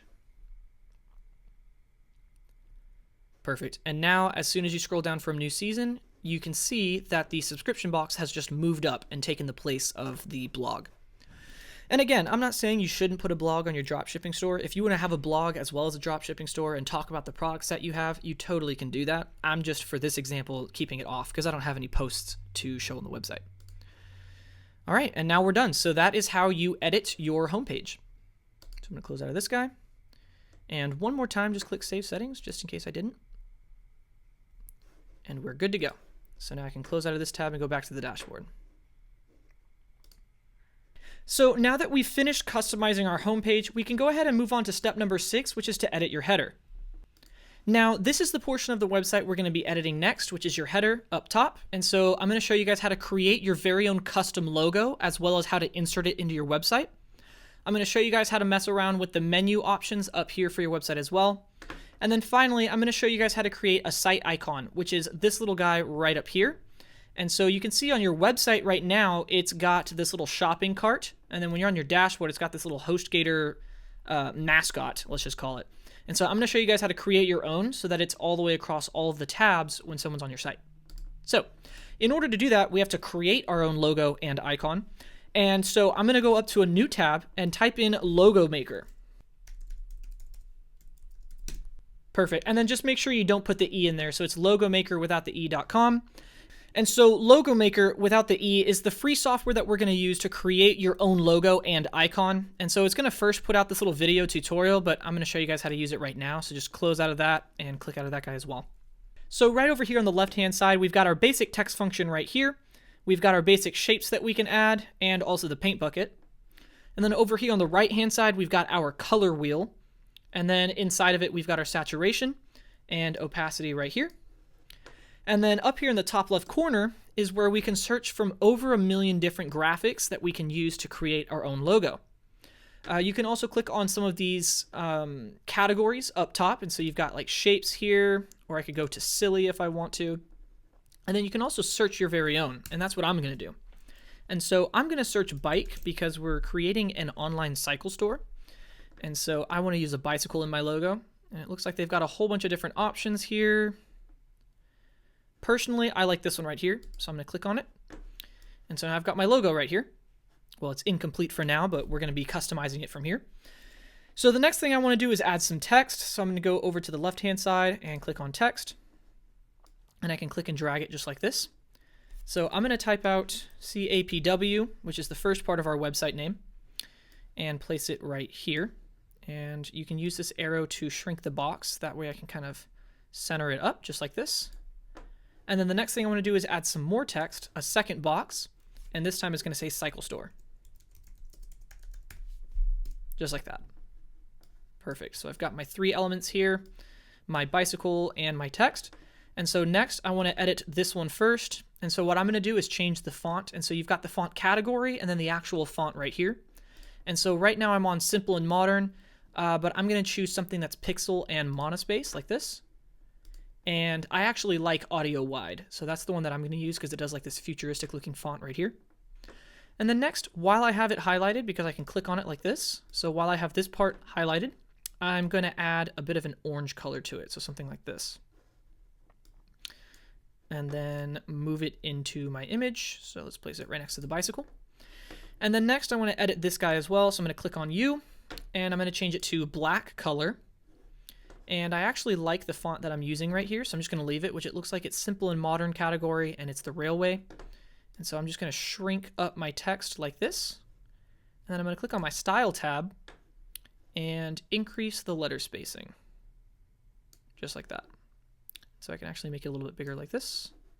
Let's get the bike out of the way first, and we'll make this guy a little bit bigger. I'm going to put him right underneath, and then I'm going to shrink it up so that it is the same length as the CAPW, just like this. So I think that looks good. And then I'll put this guy right here. So we've got the CAPW Cycle Store, just like that. I think that looks pretty good. The last thing I'm going to do is I want this bike to have a little bit of orange in it as well. And so what I'm actually going to do is add a simple shape, which is a circle like this. And then I'm going to add the same color orange. So to do that, I'm going to go highlight my CAPW, and I'm going to take the color code and copy it, so Command or Control C, and then I'm going to click on my circle and paste it right here, Command or Control V, and then I can shrink it up a little bit and put him over the wheel. And this is just me being a little creative because I want a little bit of orange in my logo. And so let's increase the size a little bit, and then I'm going to use my arrow keys to move it over manually. So let's move it down a little bit, just like that. Perfect. I think it looks pretty good. Actually, I'm going to shrink it just a little bit more, just so there's a little bit more black. Perfect. I think that's going to be my logo. So now what I can do is I can highlight the whole thing if I want to and move it around. You can always highlight just 2 parts if you want to, but I want to highlight the whole thing, make it just a smidge bigger. And then I'm going to go up to the save logo right up here in the top corner to save my work. And so it's going to ask if you want to use the high resolution file, and that's where you have to pay for it. But I'm going to click on download the low resolution file right here for free. And so I'm going to click on this guy right here, and you'll see it automatically downloads to your computer. Perfect. So now I'm going to close out of this guy. Now what I want to do is actually add a white logo for this as well. And so I'm going to click on my bike. I'm going to leave the orange parts orange, but I'm going to click on my bike right here, and I'm going to change it to white, just like that. Now you can't actually see the bike here, but I did make it a white color, so you know it's still there, but it's just white now. And then I'm going to do the same thing for the cycle store portion. Change that to white. And so the reason I'm doing this is if I have a dark image, for instance, like if I go back to our website, you'll see that if this text was black, it would practically blend into the background of this image. And that happens a lot when you do a transparent header like this, where you can see the image through the menu. So I always make a black logo and a white logo. That way I can have both. And so now we're going to go ahead and save this one as well. So save logo, and I'll say no thanks. I'll take the low resolution file for free. And you'll see that it downloads for free right over here. And lastly, I'm going to click on my bike and make it black again. I'm going to create my site icon. Now, a site icon needs to be a perfect square. And so that's what's going to be right up here. And so you can see Logo Maker has a different one. So I'm going to highlight both of these texts right here, because remember there's some text right here as well if I make it black. And so I'm just going to highlight both of them and delete them. And I'm also going to delete that little circle as well. So I'm just going to click on circle right here and delete. And so now I've just got my bicycle. I'm going to go over to my simple shapes and click on square. So now I've got my square here. Now I still have that orange color on my clipboard. So I'm just going to double click here and Command or Control V again. And you'll see I still have that orange there.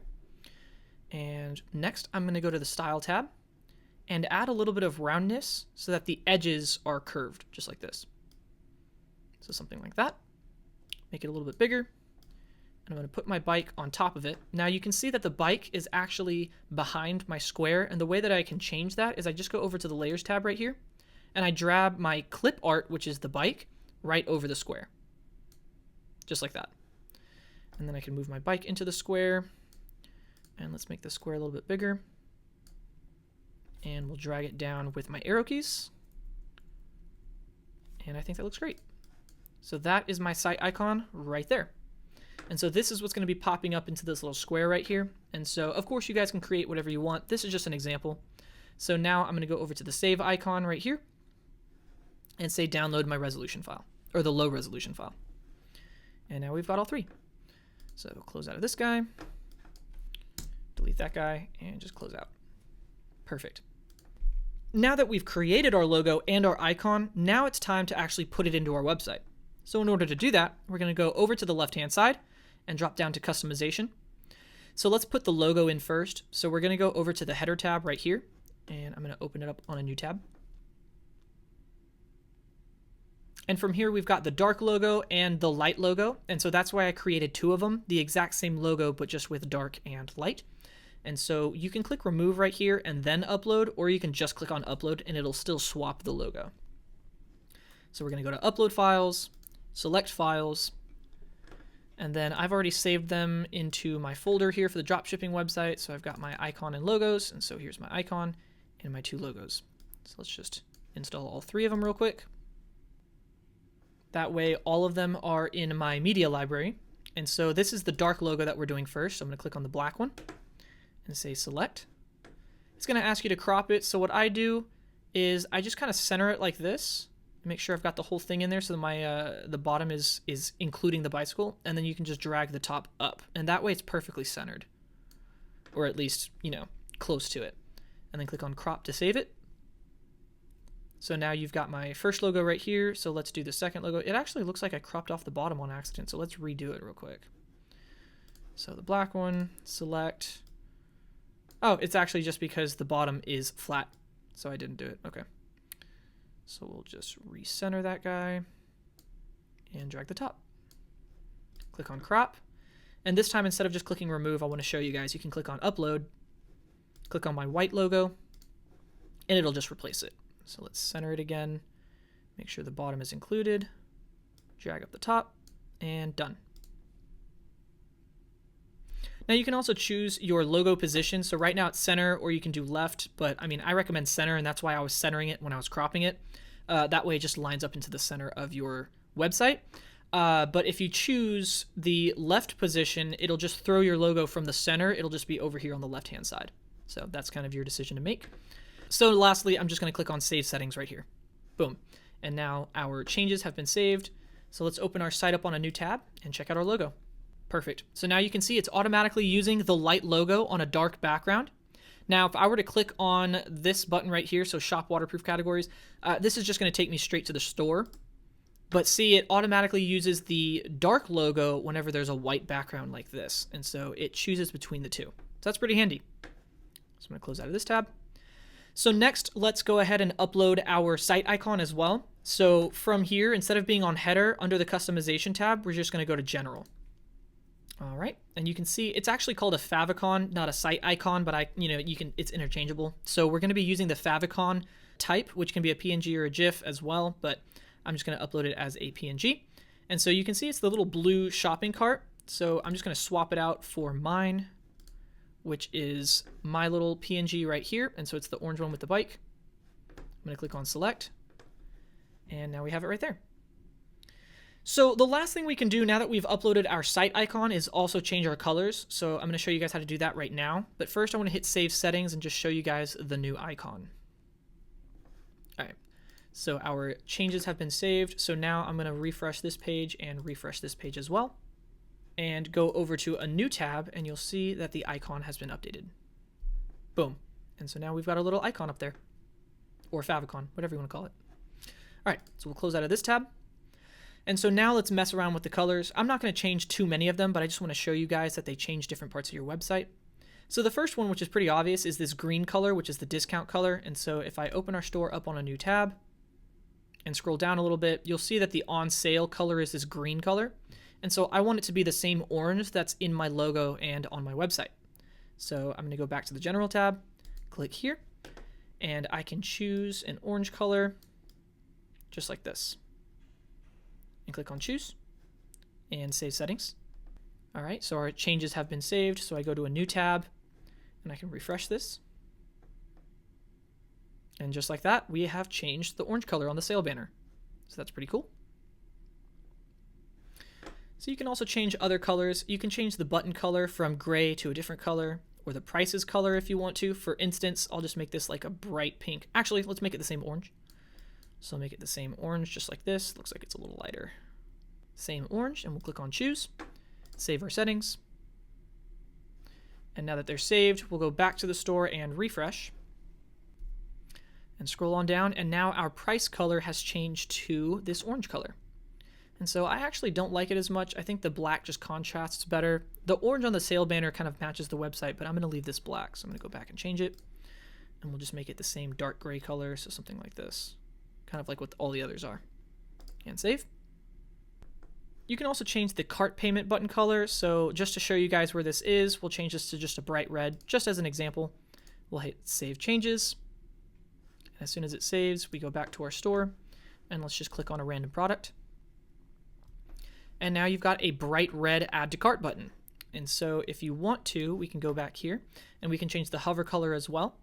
So let's change the hover color to the exact same orange that we've been using for our website, but a little bit more white, as you can see. So instead of choosing the corner, I'm right over there, and I'll say choose. And then I'm going to change this red color back to the same orange as everything else. Choose and save. And then if we go back and refresh the page, we've changed the color to be orange, just like that. And then if I hover over it, it'll be a lighter orange. So it kind of gives it this cool effect, like I'm hovering. So that's pretty cool. And then you guys can kind of mess around with the other colors and see what they do. So I'm just going to leave it just like that, because I think that perfect amount of orange is good. Close out of this tab, and we'll go back to the dashboard. So the next portion of this editing your header is going to be editing the actual menu that appears on your header up on top. And so we're going to be editing this guy up here. So right now it's perfectly set up for all of the different categories, but in a moment we're going to generate some automatic pages, like a privacy policy page, an about page, a contact page. And when we do that, it's actually going to remove our header. So I'm going to show you guys that right now in two little sub steps. So the first thing you want to do is go to customization and open up demo content on a new tab. And so when you go to the demo content, you're just going to click on use, it looks like sell via content. So just click on this guy right here. Perfect. And now it'll say you're currently on sell via content. And so just like that, we've automatically generated like 6 extra pages. And so you can see the new demo content is applied. And so let's go over to the pages tab just to show you guys what I mean.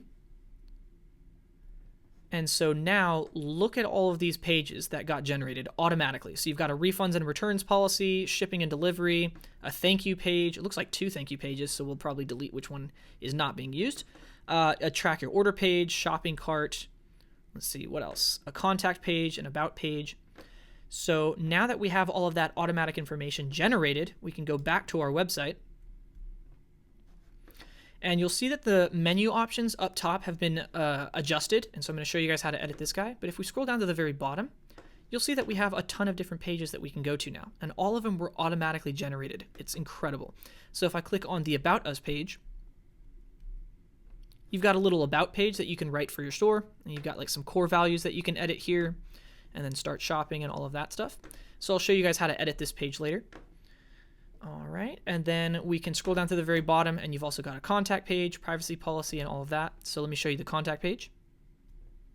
And so here you've got an automatic contact form that's going to go to the admin email on your WordPress dashboard. So whatever you use to sign up for WordPress as your admin email at the very beginning of this tutorial, that's where those emails are going to go to. And so you've got it right here. We've also got a privacy policy page and terms and conditions. And so the privacy policy page has some demo content here. If you ever want to edit one of these pages, all you have to do is click on edit page right here. And it's going to ask you to type in all of your own privacy policy information. And so it works just like a Microsoft Word document or like a notes page. You can literally just type straight on the page, just like this. Perfect. And so I'm not going to be typing out a privacy policy page. Of course, you kind of have to write out these rules for yourself. But I just wanted to show you guys how easy it is to change all of this information. So I'm just going to close out of this tab. We'll go back to our website. And so you can go in and edit each and every one of these, the privacy policy page, the terms and conditions. You've got FAQs, which are the frequently asked questions. And so again, all you have to do is click on edit page and you can change all of this text content to whatever you want. Close out of this guy. Now, if you want to edit the about page or the contact page, we'll just go back to the dashboard. And back under the customization tab, you've got the About Us page and the contact page right here. And so just to show you guys real quick, you can click on the About page and it's pretty much the exact same thing as the home page. And so let me go ahead and open this up on a new tab just to show you guys what I'm changing here. Go to the About page. Right now I'm changing this gray background image right here. And just to show you guys, I'll just change it to one of the other images that I already have on my site. So let's just change it to this one. And I'll say select. And we'll just choose him and crop. And we'll say save settings. And now that I've done this, if we go back to the About page and refresh, you'll see that now that image pops up right here. And so everything that you're editing down here, so this description right here, would change the description that's right here. And then as you go down, you'll see all of the different parts. So our core values, you've got all 4 of these values here, or it looks like 5, and it's these 5 right here. And so editing this page is pretty similar to just editing the homepage. Okay, so now that we added all of these automatic pages that come with the Dolly theme, which is why I love this theme for our dropshipping store, we can go ahead and finally edit this part of the header as well because it changes. And so it's really easy to do. We'll just go back to the dashboard. So we'll go over to the left-hand side and drop down to Appearance right here. And we'll go down to Menus. So I'll open this up on a new tab. All right. And so now I've got my menu structure right here. I'm going to close this up a little bit. So you can choose which menu you want to edit. And so if we click right here, you'll see that we've got 3 different ones. We're going to be editing the main menu because all 3 of these come automatically when you add the demo content down here. So when you click on demo content, it automatically adds all 3 of these menus, which is pretty cool. And so we're going to edit the main menu, which is the top one. And so click on select. Perfect. And then again, I can kind of drop this up because you can click on whichever one of these you want to. So if I want posts or products. And so I'll show you guys this in a hot second. But first what we can do is change the name if you want to. So right now it's called main menu, but you can type whatever you want. I'm just going to leave it as main menu. And so now what you can do is you can actually add your own items. So as you can see, costumes, custom category, gifts, all of these are these options up top. And so if I want to remove one, I can click on it, or this little arrow right here, and then I can click on remove. And then if I were to save it and go back, you'll see, and refresh the page of course, you'll see that now that one is gone from the top. And so next what we can do is actually just remove all of these because none of these have anything to do with our store. So I'm just going to click on bulk select, and I'm going to select all of them. And then I'm just going to say remove selected items. Perfect. So now we're starting from scratch. And so there's nothing up in our menu at the moment. And so next I can go over and close up the Pages tab, and I want my actual menu to be the product categories like they were again, or before. So like I want helmets up here, I want brake lights, and all of the different categories of products that I have. And so the way you do that is you just go over to product categories right here, and make sure you're not on most used. Make sure you go over to view all. And so view all means you're seeing all of the categories, and so it shows you a few more rather than just most used. In this case, it looks like it's showing me all of them, even though. But just make sure you're on view all, and then you want to select all of them and add them to your menu. Perfect. And so now we've got every single item on our website, or every single product category, which is the main category as well as the subcategories. So if I click on Save Menu right now, and then go up to our store and refresh it, you'll see that we have everything up on top. And so that's pretty good. And then we also have more because not all of them even fit up here. So that's pretty funny. So if we go over to more, we've got like this drop down with 3 others as well. So I'm going to go back to the store. The next thing I wanted to show you guys what to do is how to create submenus or drop downs. And so under clothing, I want to hover my mouse over it just like I hover over more. And I want it to open up and then show me the option for cycle suits. So I want this one to be a submenu under clothing. The way you do that is right here, you can click and drag and change the order just like this. As you can see, I could put cycle suits way down here. But what I want to do is drag cycle suits from where it is, move it over to the right just a little bit. And you see that dotted line that's below or underneath cycle suits, it just moved diagonal. So as you can see, just like this. And so if you place cycle suits right underneath clothing like this, now it becomes a sub item just like this. So let's go ahead and do this with the rest of them. So for cycling tech, I want my brake lights under there. And so we'll just move it over. Let's see what else. I can do helmets, and light up helmets can be a sub. And then under cycling tech, let's also add speed sensors, just like this. And then I've got my eye protection, glasses. And so eye protection and glasses, I should probably move that as a subcategory. And then I've got gloves and helmets. Perfect. So now that this is done, I'm going to click on Save Menu and go preview it. So I'll go back to my store and click on the refresh button. All right, and now I've got my clothing right here, and so I've got cycle suits, and it'll show you a preview of one of the top ones in there. I've got cycling tech, and so it shows you previews of top products here, and so I've got my brake lights and speed sensors. I've got eye protection, which has my glasses category, and so there's my glasses. Gloves, I would have to click on it because I don't have a drop down for it, and then helmets, of course, I've got light up helmets right there, and so there's my helmet. Perfect. So now we have completed editing our header, as well as finishing our demo content for our footer as well. So everything is good to go. And then if you want to edit your footer as well, like if you want to change this email or anything here, all you have to do is go over from the customization tab right here and click on footer.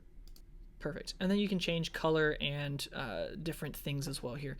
I'm not really going to be changing the footer because it actually works perfect with all of these generated pages. And so that's all anyone needs to know. But you can change the color if you want to. I'm going to clear out of that guy. Perfect. All right, we finished editing our header. So now it's time to move on to step number 7, which is email order notifications. Now it's important to set up your email order notifications. That way you get those notifications anytime you have shipping issues, anytime a product is sent, anytime a new order is created. That's also order confirmations. All of those emails are done automatically through the Dolly theme. All you have to do is just do a little bit of simple setup, and then we're ready to go. So let me show you guys how to do it. The first thing we're going to do is go over to the AliDropship menu right here and click on it. we're going to go down to settings right here and then go over to notifications. And so I'll open this up on a new tab here. So under the mailing service settings, I'm going to change the service from this Peppy Post down to SMTP. Perfect. And then it'll auto-populate with now the new settings that we have to change. And so we've got the SMTP host as well as the port. And then we've got our encryption, username, and password. And so we're going to set this up right now. Now, in order to get all this information, we actually have to log in to our hosting package with our hosting provider. So for me, at the beginning of this video, I went ahead and used HostGator to set up this. And so if you followed along, that means that you used HostGator as well. And so I'm just going to log into my HostGator account. All right, go to HostGator and click on sign in. So I'm going to go to my portal. All right, and now that you're in your HostGator cPanel, we can scroll through, and yours is going to be the first one if this is your first website. And so, for instance, if this was the domain name that you purchased, which it should be the first, you can just click right here on email accounts, but you can see that I've got multiple, and so I have to hit view more because this is 3 out of the 4 that I have here. So when I click on view more, it's going to show me my new domain name right here, so capwcyclestore.com. And so if I click on manage, and then click on email accounts, it's the exact same thing as just clicking on email accounts at the beginning. All right, so now you can see that we've got one email account that is just by default. It looks like unrestricted, so it's CAPW core, but we're going to be creating our own email. And so in order to do that, we're just going to go over here to create right here. And then we can create our very own custom email username.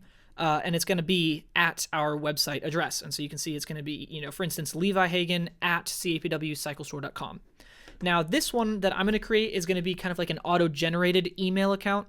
And so I'm going to say shop. And so it's always going to say to the customer, shop at capwcyclestore.com. And so this is kind of one of those like email addresses you don't reply to. It's just for confirmations and things like that. So now that I've typed out my username, I can go down here to password and type in my very own. You can also click on generate if you just want a generated password, but Now under the optional settings, I'm going to click on edit settings right here. You can change your storage space from 500 megabytes to unlimited. That way we never lose any emails. So it saves them all. And then you can choose whether it automatically creates folders. And so I'm just going to leave that the way it is. So now I'm just going to click on create right here. Perfect. And we'll close out of this guy and you'll see success. You created shop at capwcyclestore.com. And so now it's right here. Perfect. So now we've created the email, and next we have to link it to our website. And the way that we do that, back under the notifications tab, we still have to get the host and the port. So we're going to go back to the cPanel, and then we'll click on connect devices right here. All right, and so you're going to get a whole bunch of different settings down here, and we're only going to be using a few. So you can see that the username is still the email that we just created. And then we've got the password, which is the same password that we just created. And so that's why it doesn't show it here. So I'm just going to copy this because I'm too lazy to type it out. And I'm going to paste the username right here. So shop at capwcyclestore.com. And I'll type out the password that I set, which is going to be blurred out for obvious reasons, but there's my password. All right, so next we still need the SMTP host and the port number. And so the host is really easy. We're going to delete localhost right here. It's actually just going to be our domain name. So I'm going to click up here and just highlight capwcyclestore.com, Command or Control C, and Command or Control V right there. So it's just, this is the domain name. And then the SMTP port is what we're going to get from over here.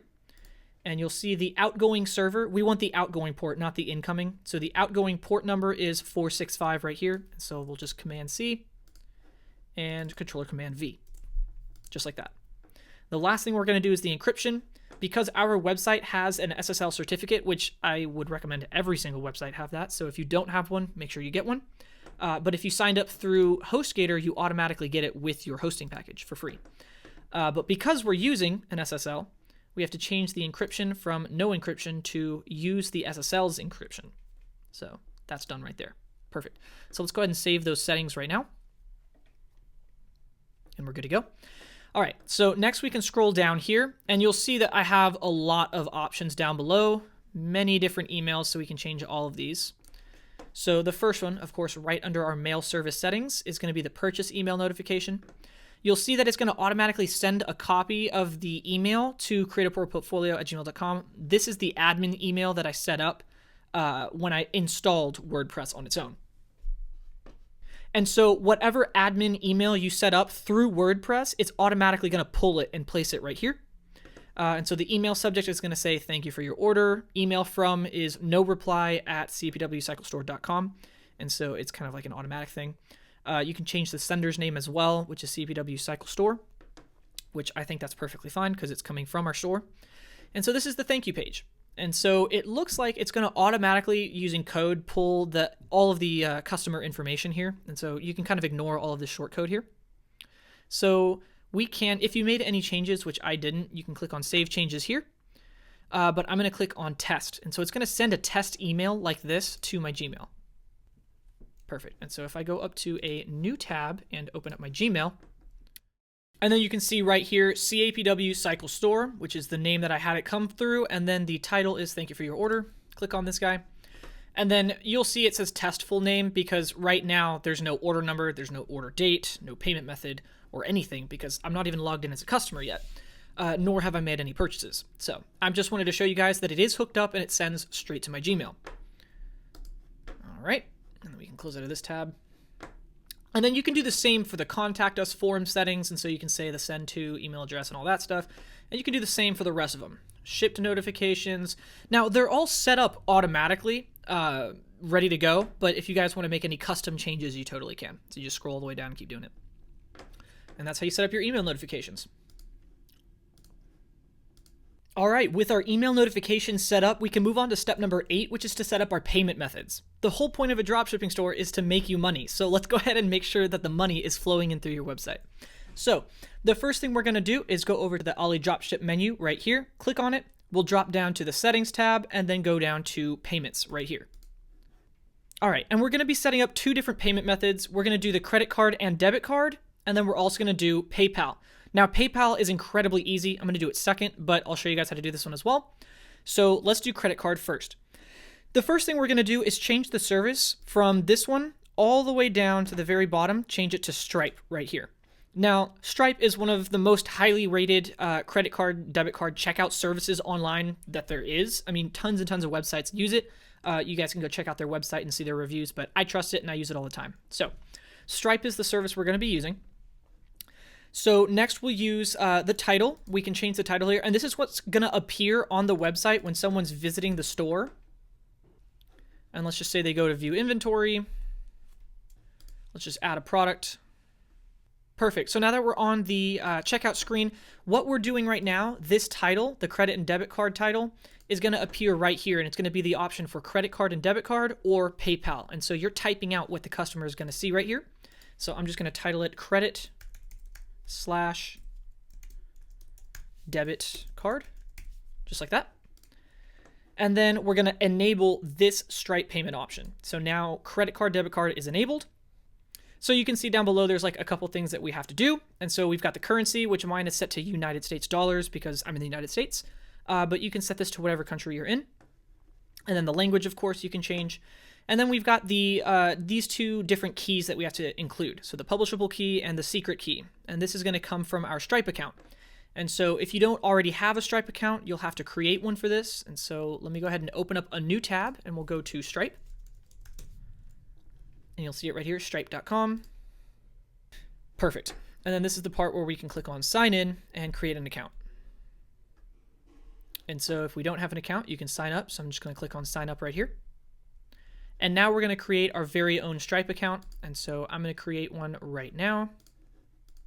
All right, now welcome to your Stripe dashboard. There's 2 things that you have to do as soon as you get in here. The first is verify your email. So first check my Gmail to link and verify my email.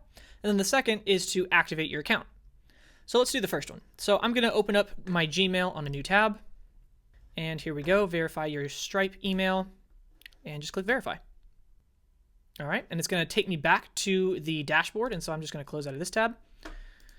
Alrighty, and so now it says next, add your business details, which is the exact same thing as activating your account. So you can click here or click there. I'm just going to click on this one. And so here we are. We have to tell them about the business. And so we have to add our address, And then at the very bottom, you've got the type of business, which you're individual, company, or nonprofit. And so I'm going to go with individual because it's just me owning this website.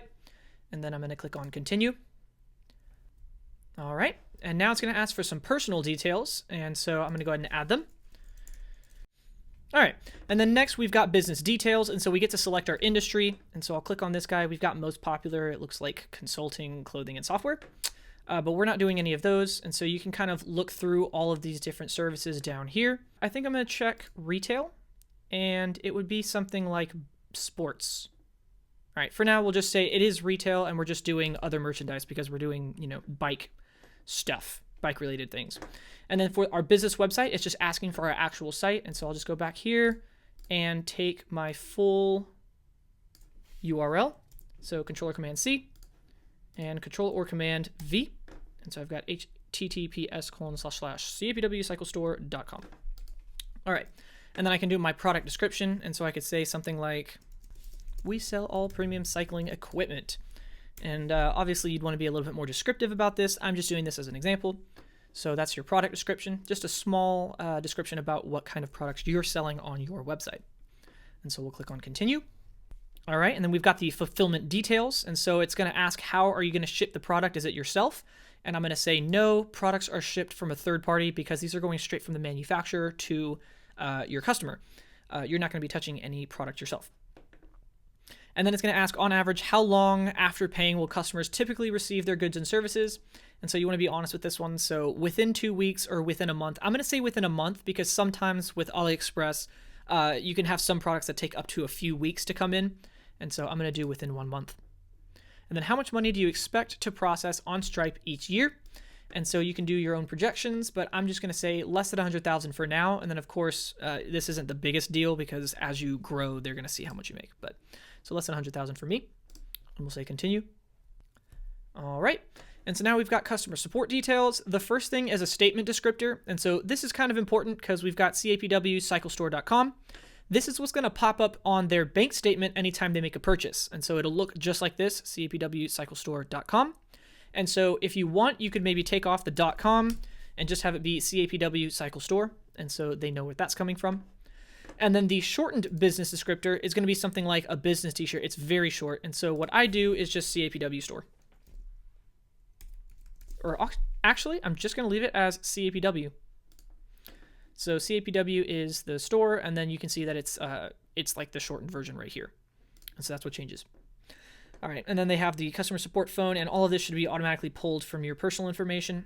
And so obviously it's blurred out. And so I'm going to hit next. Perfect. And now you have to enter in your personal banking information. This is how you're going to be getting paid when anytime someone makes an actual purchase on the website. So you want to make sure that you set this up correctly. So you just search for your bank here and then enter in your routing number and things like that. And so I'll see you guys in just a minute. All right. And next we've got two-step authentication right here. And so we can use either SMS or use an authenticator app. I'm just going to use SMS. And so it's just going to text my phone number every time. And then it's going to actually send a code right away. And so let me check my phone here and type in my own code. Perfect. And now it's going to give me a backup security code. And so this is what I can use to log in at any time if I actually lose my mobile device or if I lose something like my password or forget my username or something like that. So it's obviously blurred out as well because this links to my account, but you can click right here and download it as a text file to your computer, or you can even copy it to clipboard and then just paste it somewhere else. But now we're done with that. So I'm going to click done. And so it's continue.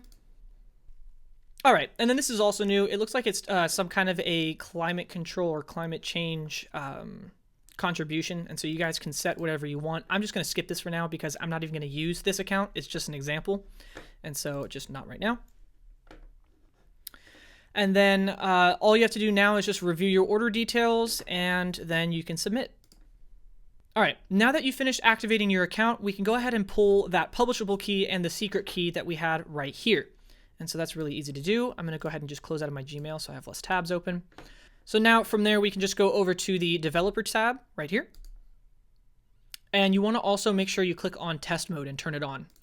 Now, this is really important because you're going to generate a different publishable key and a different secret key when you're in test mode versus when you're in regular mode, for lack of better words. So right now we're in test mode. That means I'm pulling a test publishable key and a test secret key. And so these are blurred out for obvious reasons as well, just because they're important for my actual Stripe account. But all you have to do is click to copy it, and it'll just copy it straight to your clipboard. And so we'll just go back to the payments tab, and we'll go down to publishable key and paste it. And then next is the secret key. And so all we have to do is bounce back to our Stripe account and see the secret key right here. Click to copy it.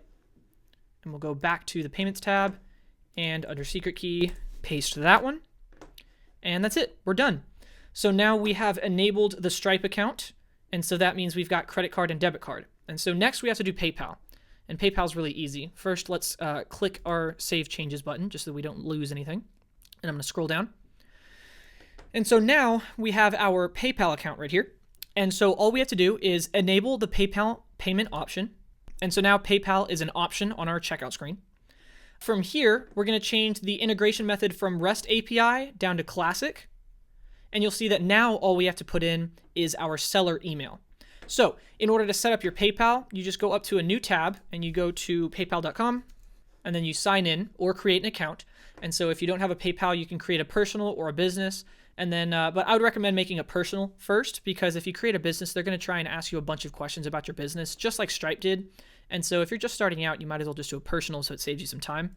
And then you can switch it to a business account later when you start making more money. So for now, you just create an account, and then whatever email you use to log in with your PayPal, all you got to do is put that email in right here. That's it. And so I'll go ahead and do mine right now. All right, and that's it. So now we've set up our PayPal account, and then we also have our Stripe ready to go. And so that means we have credit card and debit card, as well as the PayPal option for payment methods. Now, before I go ahead and show you guys what it looks like on the website, there's two more things that I want to do. And so we want to first make sure that everything is all on one page for the checkout screen. And second, we want to make sure that we also enable some trust icons on our checkout screen to show that our website is using trusted sources. That way people feel a little bit more comfortable putting in their credit card information when they're purchasing from your store. So in order to do that, we're going to go back to the main menu right over here. So when we're on the main menu, we'll go over to customization right here, and we'll go to checkout features. Perfect. So the first one is going to be the trust box right down here. And so all you have to do is click on enable trust box, and that way it's going to show that you have all of these certifications for your website because you're using the AliDropship theme and you're using AliExpress. These guys are all trusted by these, third-party services. And so you are good to go there. And then you can scroll up, and you also have one-page checkout. And so right now on your website, they have to put in their personal information, click next, then fill out their credit card information, click next, and then pick their, shipping method. And so right now I want it to set up to where everything is all on one page. And so you click on enable one-page checkout, because right now you'll see that there's 3 pages. So you've got customer information is one. They click continue to shipping method, and it'll take them to the second page, which is shipping method. And then it will say continue to payment method, and it'll take them to a payment method. And so I want all of this on one page. And so the way you do that is you just enable one-page checkout.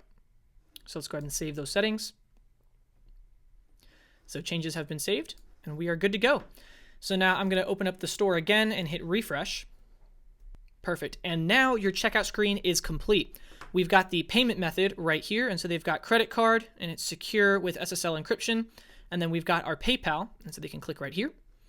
And so it says that you'll be redirected to PayPal to complete your purchase. So when they click complete order, it'll take them to a separate window where they log into PayPal. And so that's your credit card and PayPal there. And then you also have your trusted source icons there, as well as everything on one page. And so everything looks great. And then you can also see the shipping method right here is set to free, and that's because we haven't set them up yet. So we can actually go ahead and move on to step number 9, which is shipping methods, and we can do this right now. So I'm going to close out of this tab, and then I'm going to leave my Stripe tab open because right now we're in test mode. And so at the very end of the video, we're going to change it back to regular mode for our payment method. So I'm just going to leave this tab open, but we can close out of the checkout features and go back to the dashboard. And then from your dashboard, you can go over to the AliDropship menu right here, and then we'll drop down to settings and go to shipping. All right, so here under shipping countries, you can choose what countries you're shipping to. And right now, all 253 of them have been selected. And so we're going to click on this guy, and we're going to deselect all of them. and you're going to choose the countries that you actually are shipping to. Now, doing your shipping methods, you're going to have to pay attention to the actual products that you chose for your website. So you would have to go back to AliExpress and check the shipping and make sure that they ship to specific countries, like, yours, and then you would select the countries that they ship to. So just for an example, we're going to pretend that all the products that I selected, which are of course just examples, ship to the United States. And so I would search United States,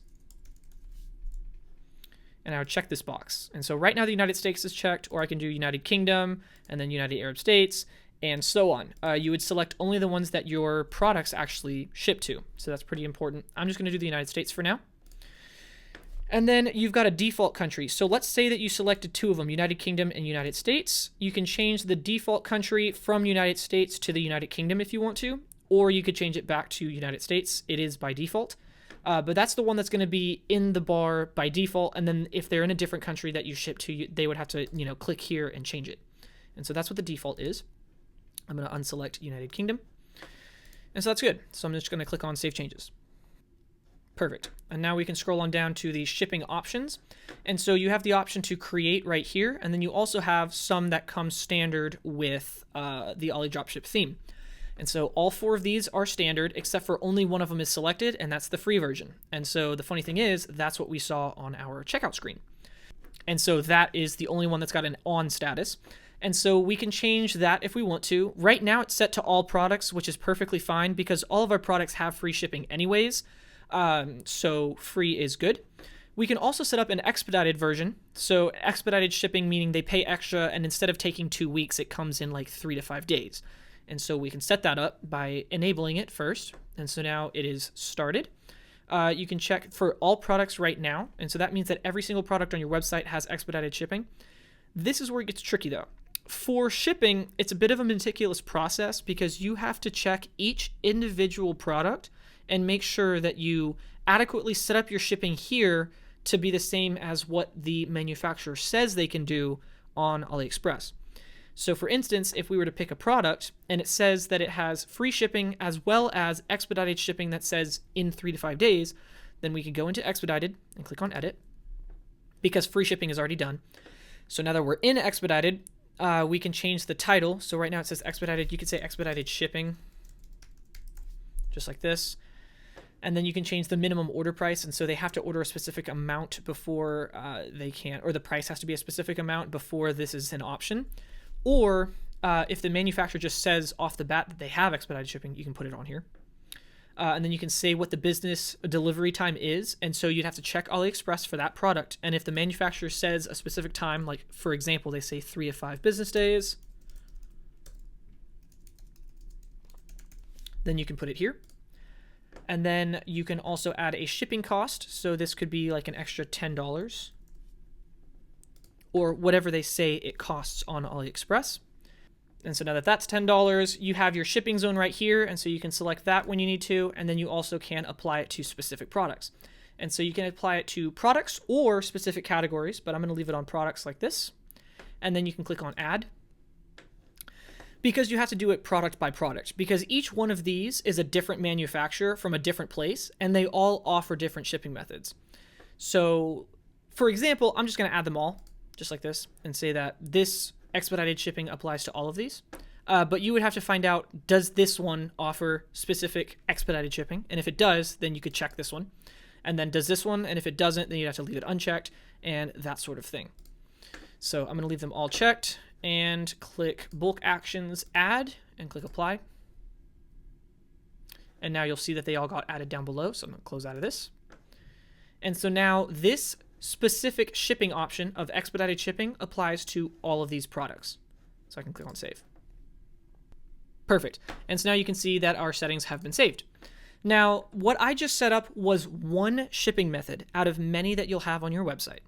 And so this is one method that I applied to all of these products. Now let's just say that the gloves have one shipping method and the cycling meter has or the speed sensor has a different shipping method. So you went to AliExpress and you saw that this guy says that he can do expedited and this guy says he can do expedited, but this one can only do it in 3 to 5 days and this one can do it in, let's just say 1 to 2. Well, then you would have to go back out of this one. And so right now I've got expedited shipping right here. You would have to create your own shipping option for the first one. So you'd say create, and then you would create your own title. It's going to give you a random shipping ID, and you can change that if you want to for internal use only, or just leave it as that standard option. So for the title, we would just put expedited shipping. And then we could set our minimum order price, delivery time, and all of that jazz. Let's just set the delivery time to 1 to 2 days. Just like this. And then we would apply it only to one product, and that would be my speed sensor. Just right here. Click add. And then I could change the shipping ID if I want to, so I could actually say this is the speed sensor. Just like this. Speed sensor shipping, and then I could click on save.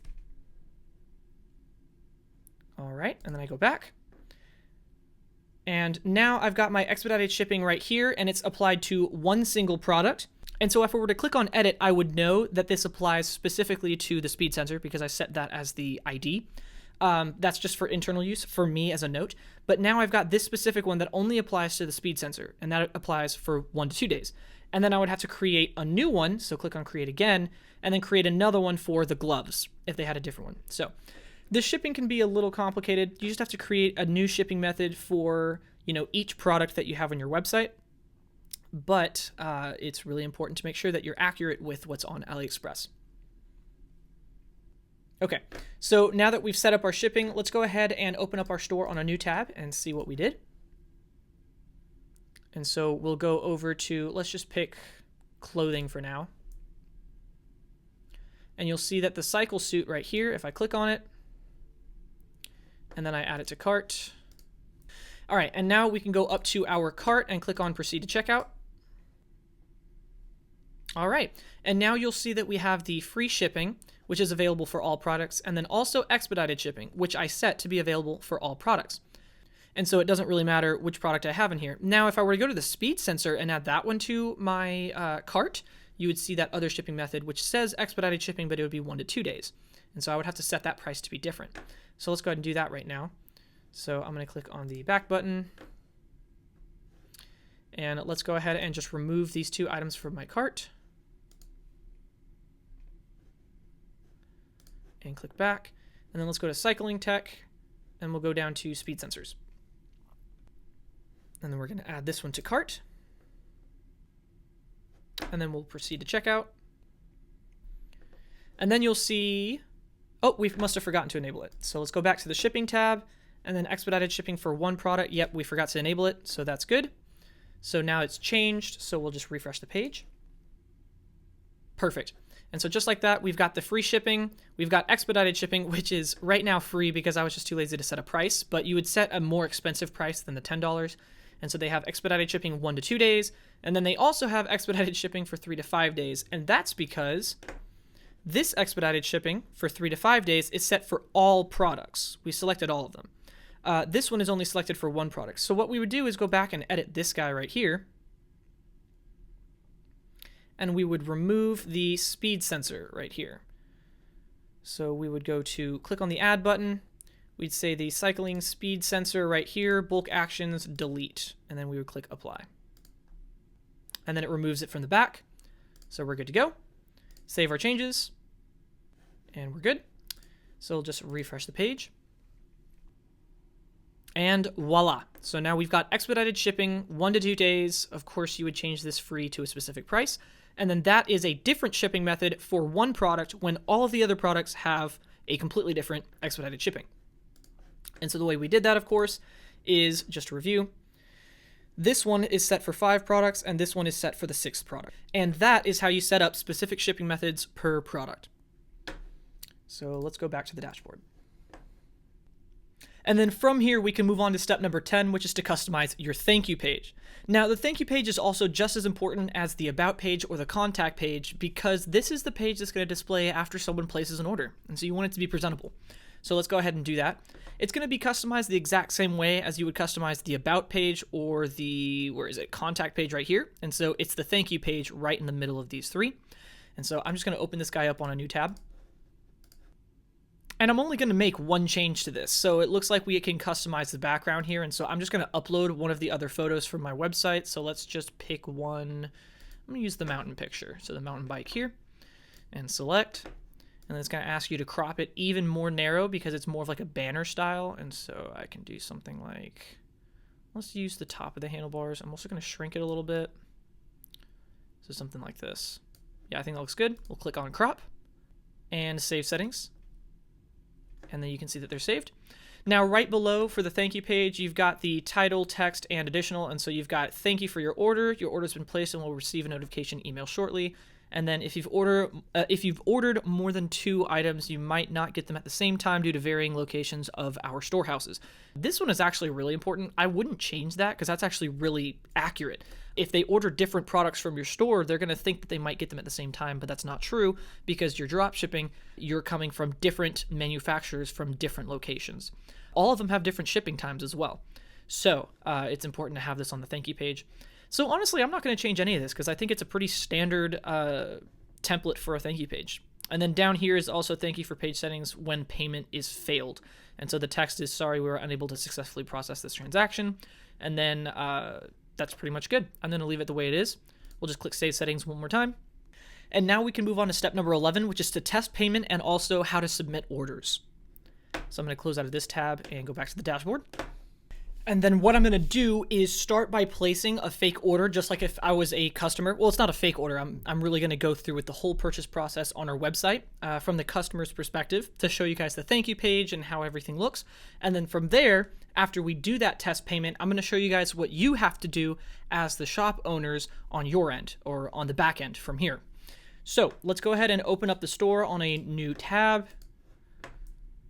And then I'm going to go to the actual store. And then I'm just going to add this product, the fleece neck warmer. I just added an extra product off camera. And so this one is what I'm going to go ahead and add. Let's just pick the black one, and then we'll say from the United States and add to cart. Perfect. And then from here, I've got it in my cart, so I will proceed to checkout. Alrighty. And now this is the part where, as a customer, I get to fill out all my shopping details. So I'll see you guys in a second. All right, so now I filled out all of my information, which is blurred out for obvious reasons because this is my real purchasing information. And then we can see the shipping method is set to free because if you guys remember under the other step for shipping methods, I had the free shipping method set for all products. And then it's going to be $14 so I can put in my credit card information. So if you guys remember, we have the test mode enabled under our Stripe account. And so this means that they have a special testing fake credit card number that you can use with your Stripe account. That way you can place orders and test your own payment methods on your website without actually sending money to yourself. And so the way that you do that is you go back to your store and you put in this credit card number, which is going to be 4242 4242 4242 4242, just like this. And so this is the fake credit card number that comes with Stripe's test mode. All right, so if test mode is off, this credit card number is not going to work. And then you can put whatever name you want, which I'm just going to put mine. And then it does not matter what expiration date or CVC we put. So I'm just going to put 1234 123. Oh, that's going to bother me if I don't capitalize that. All right. So now I've got my fake credit card number in. And again, so this is completely irrelevant. All that's going to be read is this fake credit card number, and Stripe is going to recognize it as the test mode number. And so it'll basically follow it'll go through all the motions as if it's a real number, except for it's just not going to send any payment. So that's really nice for testing your stuff. So I'm going to go ahead and complete the order. Perfect. And now we get to see the thank you page from the customer's perspective. So if you actually place an order, your shipping address would be right here, which again is blurred out. But you've got your order number here, your shipping total, or excuse me, your total price plus shipping, which is free, and then everything that you ordered here. And then we've got that image in the background, and then of course the text right here, so your order's been placed. So it looks great. Now, so this is the part where you as the store owner or the shop owner have to get involved. So what the customer just did was they just placed an order with you and then paid you $14. So now you've got $14 sitting in your wallet, and you actually have to send that money over to AliExpress manually and place the order for them. So they just gave you the order as the middleman, and now you have to pass it on to AliExpress. And so it's a really simple process. I'm going to walk you guys through it right now. We're just going to close out of this tab now and go back to our dashboard. And then from here, we'll go over to the AliDropship menu and we'll drop down to orders. So I'm going to open it up on a new tab. And so every time someone places an order on your website, it's always going to pop up right here under orders. And so as you can see, we've only got one because I, only placed one order. But you would have tons and tons of orders down here as people place them on your website. And then of course you've got the bulk action, which is really nice for when you have multiple orders. You can kind of check which ones you want, and then you can either move them to trash or place the order. But for right now, because I only have one, and this is the order that I want to complete, I'm going to click on this one. But again, you can see the email, the total, the status, which is paid, but the fulfillment is not processed. So we're going to process it right now. So I'm going to click on the order that I want to complete, and it's going to open it up. And so I've got my order details right over here with my order ID, transaction ID, date created and stuff. And then I've got my shipping address, which again is blurred out because this is going to be your actual customer's personal information. So this is what you're going to have to send the actual package to. And then we've got our actions. So we can place the order automatically. And so this is what we're going to do. But down here, you've got the full product information of everything they ordered. So right now it's just the one item, but you would see all the different items that they purchased down here. And then a total. And you've got the tracking and Ali order number, which is interesting. So the once we place this order in just a second, you'll get an AliExpress order number as well, separate from your order ID on your website. And so that's pretty important. So let's go ahead and place this order for our customer. So all we have to do is click on place order automatically, and it's going to take all of this information and send it automatically to AliExpress. It's really simple. So just one button click, and you'll see that it is checking, it's cleaning my shopping cart, it's going to add all of the information. So just give it a minute. All right, and then it's going to open it up on AliExpress right here. So I'm just going to close out of this guy. And so now we've got our shipping information again, and so that's the address of the customer, and we've got payment methods, and then we've got the order review. And so this is all the information. It's automatically placed into AliExpress. Another thing that's important to note is you'll see that on AliExpress, my total is only $5.05, but if you remember on the actual order, their charge is $14. And that's because our website automatically has pricing set up to mark up our products. And so this $5 product is actually $14 on our website. So this is the part where you actually make your profit because the customer just paid you $14. And so now that's sitting in your wallet. And then you have to place $5 order with AliExpress from your own wallet. And so you're already going to take $5 from the 14, and so you'll have $9 total as a profit, give or take, because of course there's change here. So it's $14 flat and 05, whatever. So you're going to actually place this with your own money, $5, but of course you just got paid $14, so it's no big deal. So the way we do that is we have to select our own payment method. And so I'm going to add a new credit card. And this is the part where you actually have to put in your own personal credit card here. So I'm going to do that right now, and I'll see you guys in a second. I also recommend saving the card so that when you have many orders on your website, you can just place them quickly. And you don't have to put in your personal credit card every time. So I'm going to go ahead and do this, and I'll see you in a second. All right, so now I've put in my credit card information, so I'm just going to click on confirm. And then we're ready to go. So I've got my payment method set up. I've got my order all set up. And so I just have to click on place order right here. Perfect. And now you can see that the payment was successful. So thank you. We received your payment. All right. So now we can close out of AliExpress because we have placed the order for our customer. We can also close this out. And so the last thing that we have to do is for our own tracking purposes, we want to change the fulfillment from not processed to either processed or shipped, depending on what you've done. And so processed is what I'm going to do just because I know that I have done what I have to do to send the order to AliExpress. And so the order status you can also change, but that's automatically set to paid after they pay you the $14. And so I'm going to leave that as well. And so now I have changed my fulfillment. I'm good to go. I can go ahead and close out of this product, or excuse me, this order. And so go back to orders. And so now I can see that my fulfillment has been processed. So I went ahead and took care of this order. So it's done. And then eventually I can change the fulfillment from processed to completed once I have confirmation that the customer received their product. So that's pretty cool too.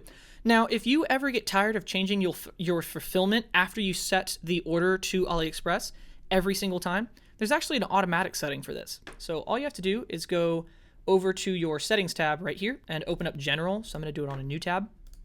And then under order fulfillment right here on top, you'll see that you can automatically mark orders as processed or automatically mark orders as shipped. And so after you place an order on AliExpress, the status of the order will automatically be changed to process. And then when tracking ID is collected, the status of the order will automatically be changed to shipped. And so I think this is fantastic. I'm going to turn both of these on so that when the order is placed, it's processed. So what I just did, it would automatically say processed. And then once my website receives a tracking ID from AliExpress, then it's going to mark it automatically as shipped. And so you don't even have to touch the fulfillment until you want to change it to completed. And so I think this is a fantastic addition here. So I'm just going to click on Save Changes. All right, and that is how you test payments and submit orders on your website. Now, there's one last thing that I wanted to show you guys, and this is the coolest part about the AliDropship plugin and the Dolly theme, is it comes with this little How It Works button on pretty much every single setting on your website. So you can scroll through here and you'll see this little How It Works button. But if you ever actually click on it, we can open it up on a new tab, and it's going to take you to a website called help.alidropship.com, where they have tons and tons of articles that show you how to actually use this setting and what it does. They usually have a video to walk you through the process. For instance, I clicked on order fulfillment settings, and so it's going to show you order fulfillment settings here. We've got a video to show you how to do it. They also walk you through with this entire post on what they all do and how to do it. And so I think this is fantastic. If you ever have a question, you can always just go to help.alidropship.com. And then you can use the search bar right up here to search for something like how to change your fulfillment settings or something like that. So I think that's a fantastic addition on AliDropship's part. That way you guys can always have the help that you need. So I'm going to close out of this tab and close out of this one as well. All right, so now we can close out of the orders tab because we know how to submit orders ourselves.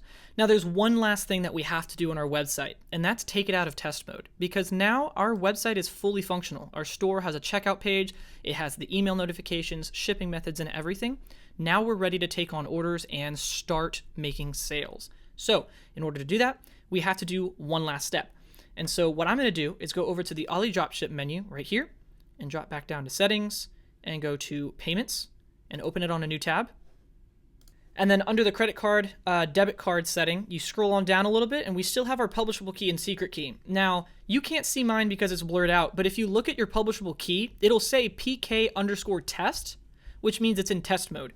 And so we have to go back to our developer tab, turn off the test mode, which will give us a different publishable key and secret key. And all we have to do is just copy them over one more time. So we'll go back to our website and paste in our live key, and then we will reveal the secret key.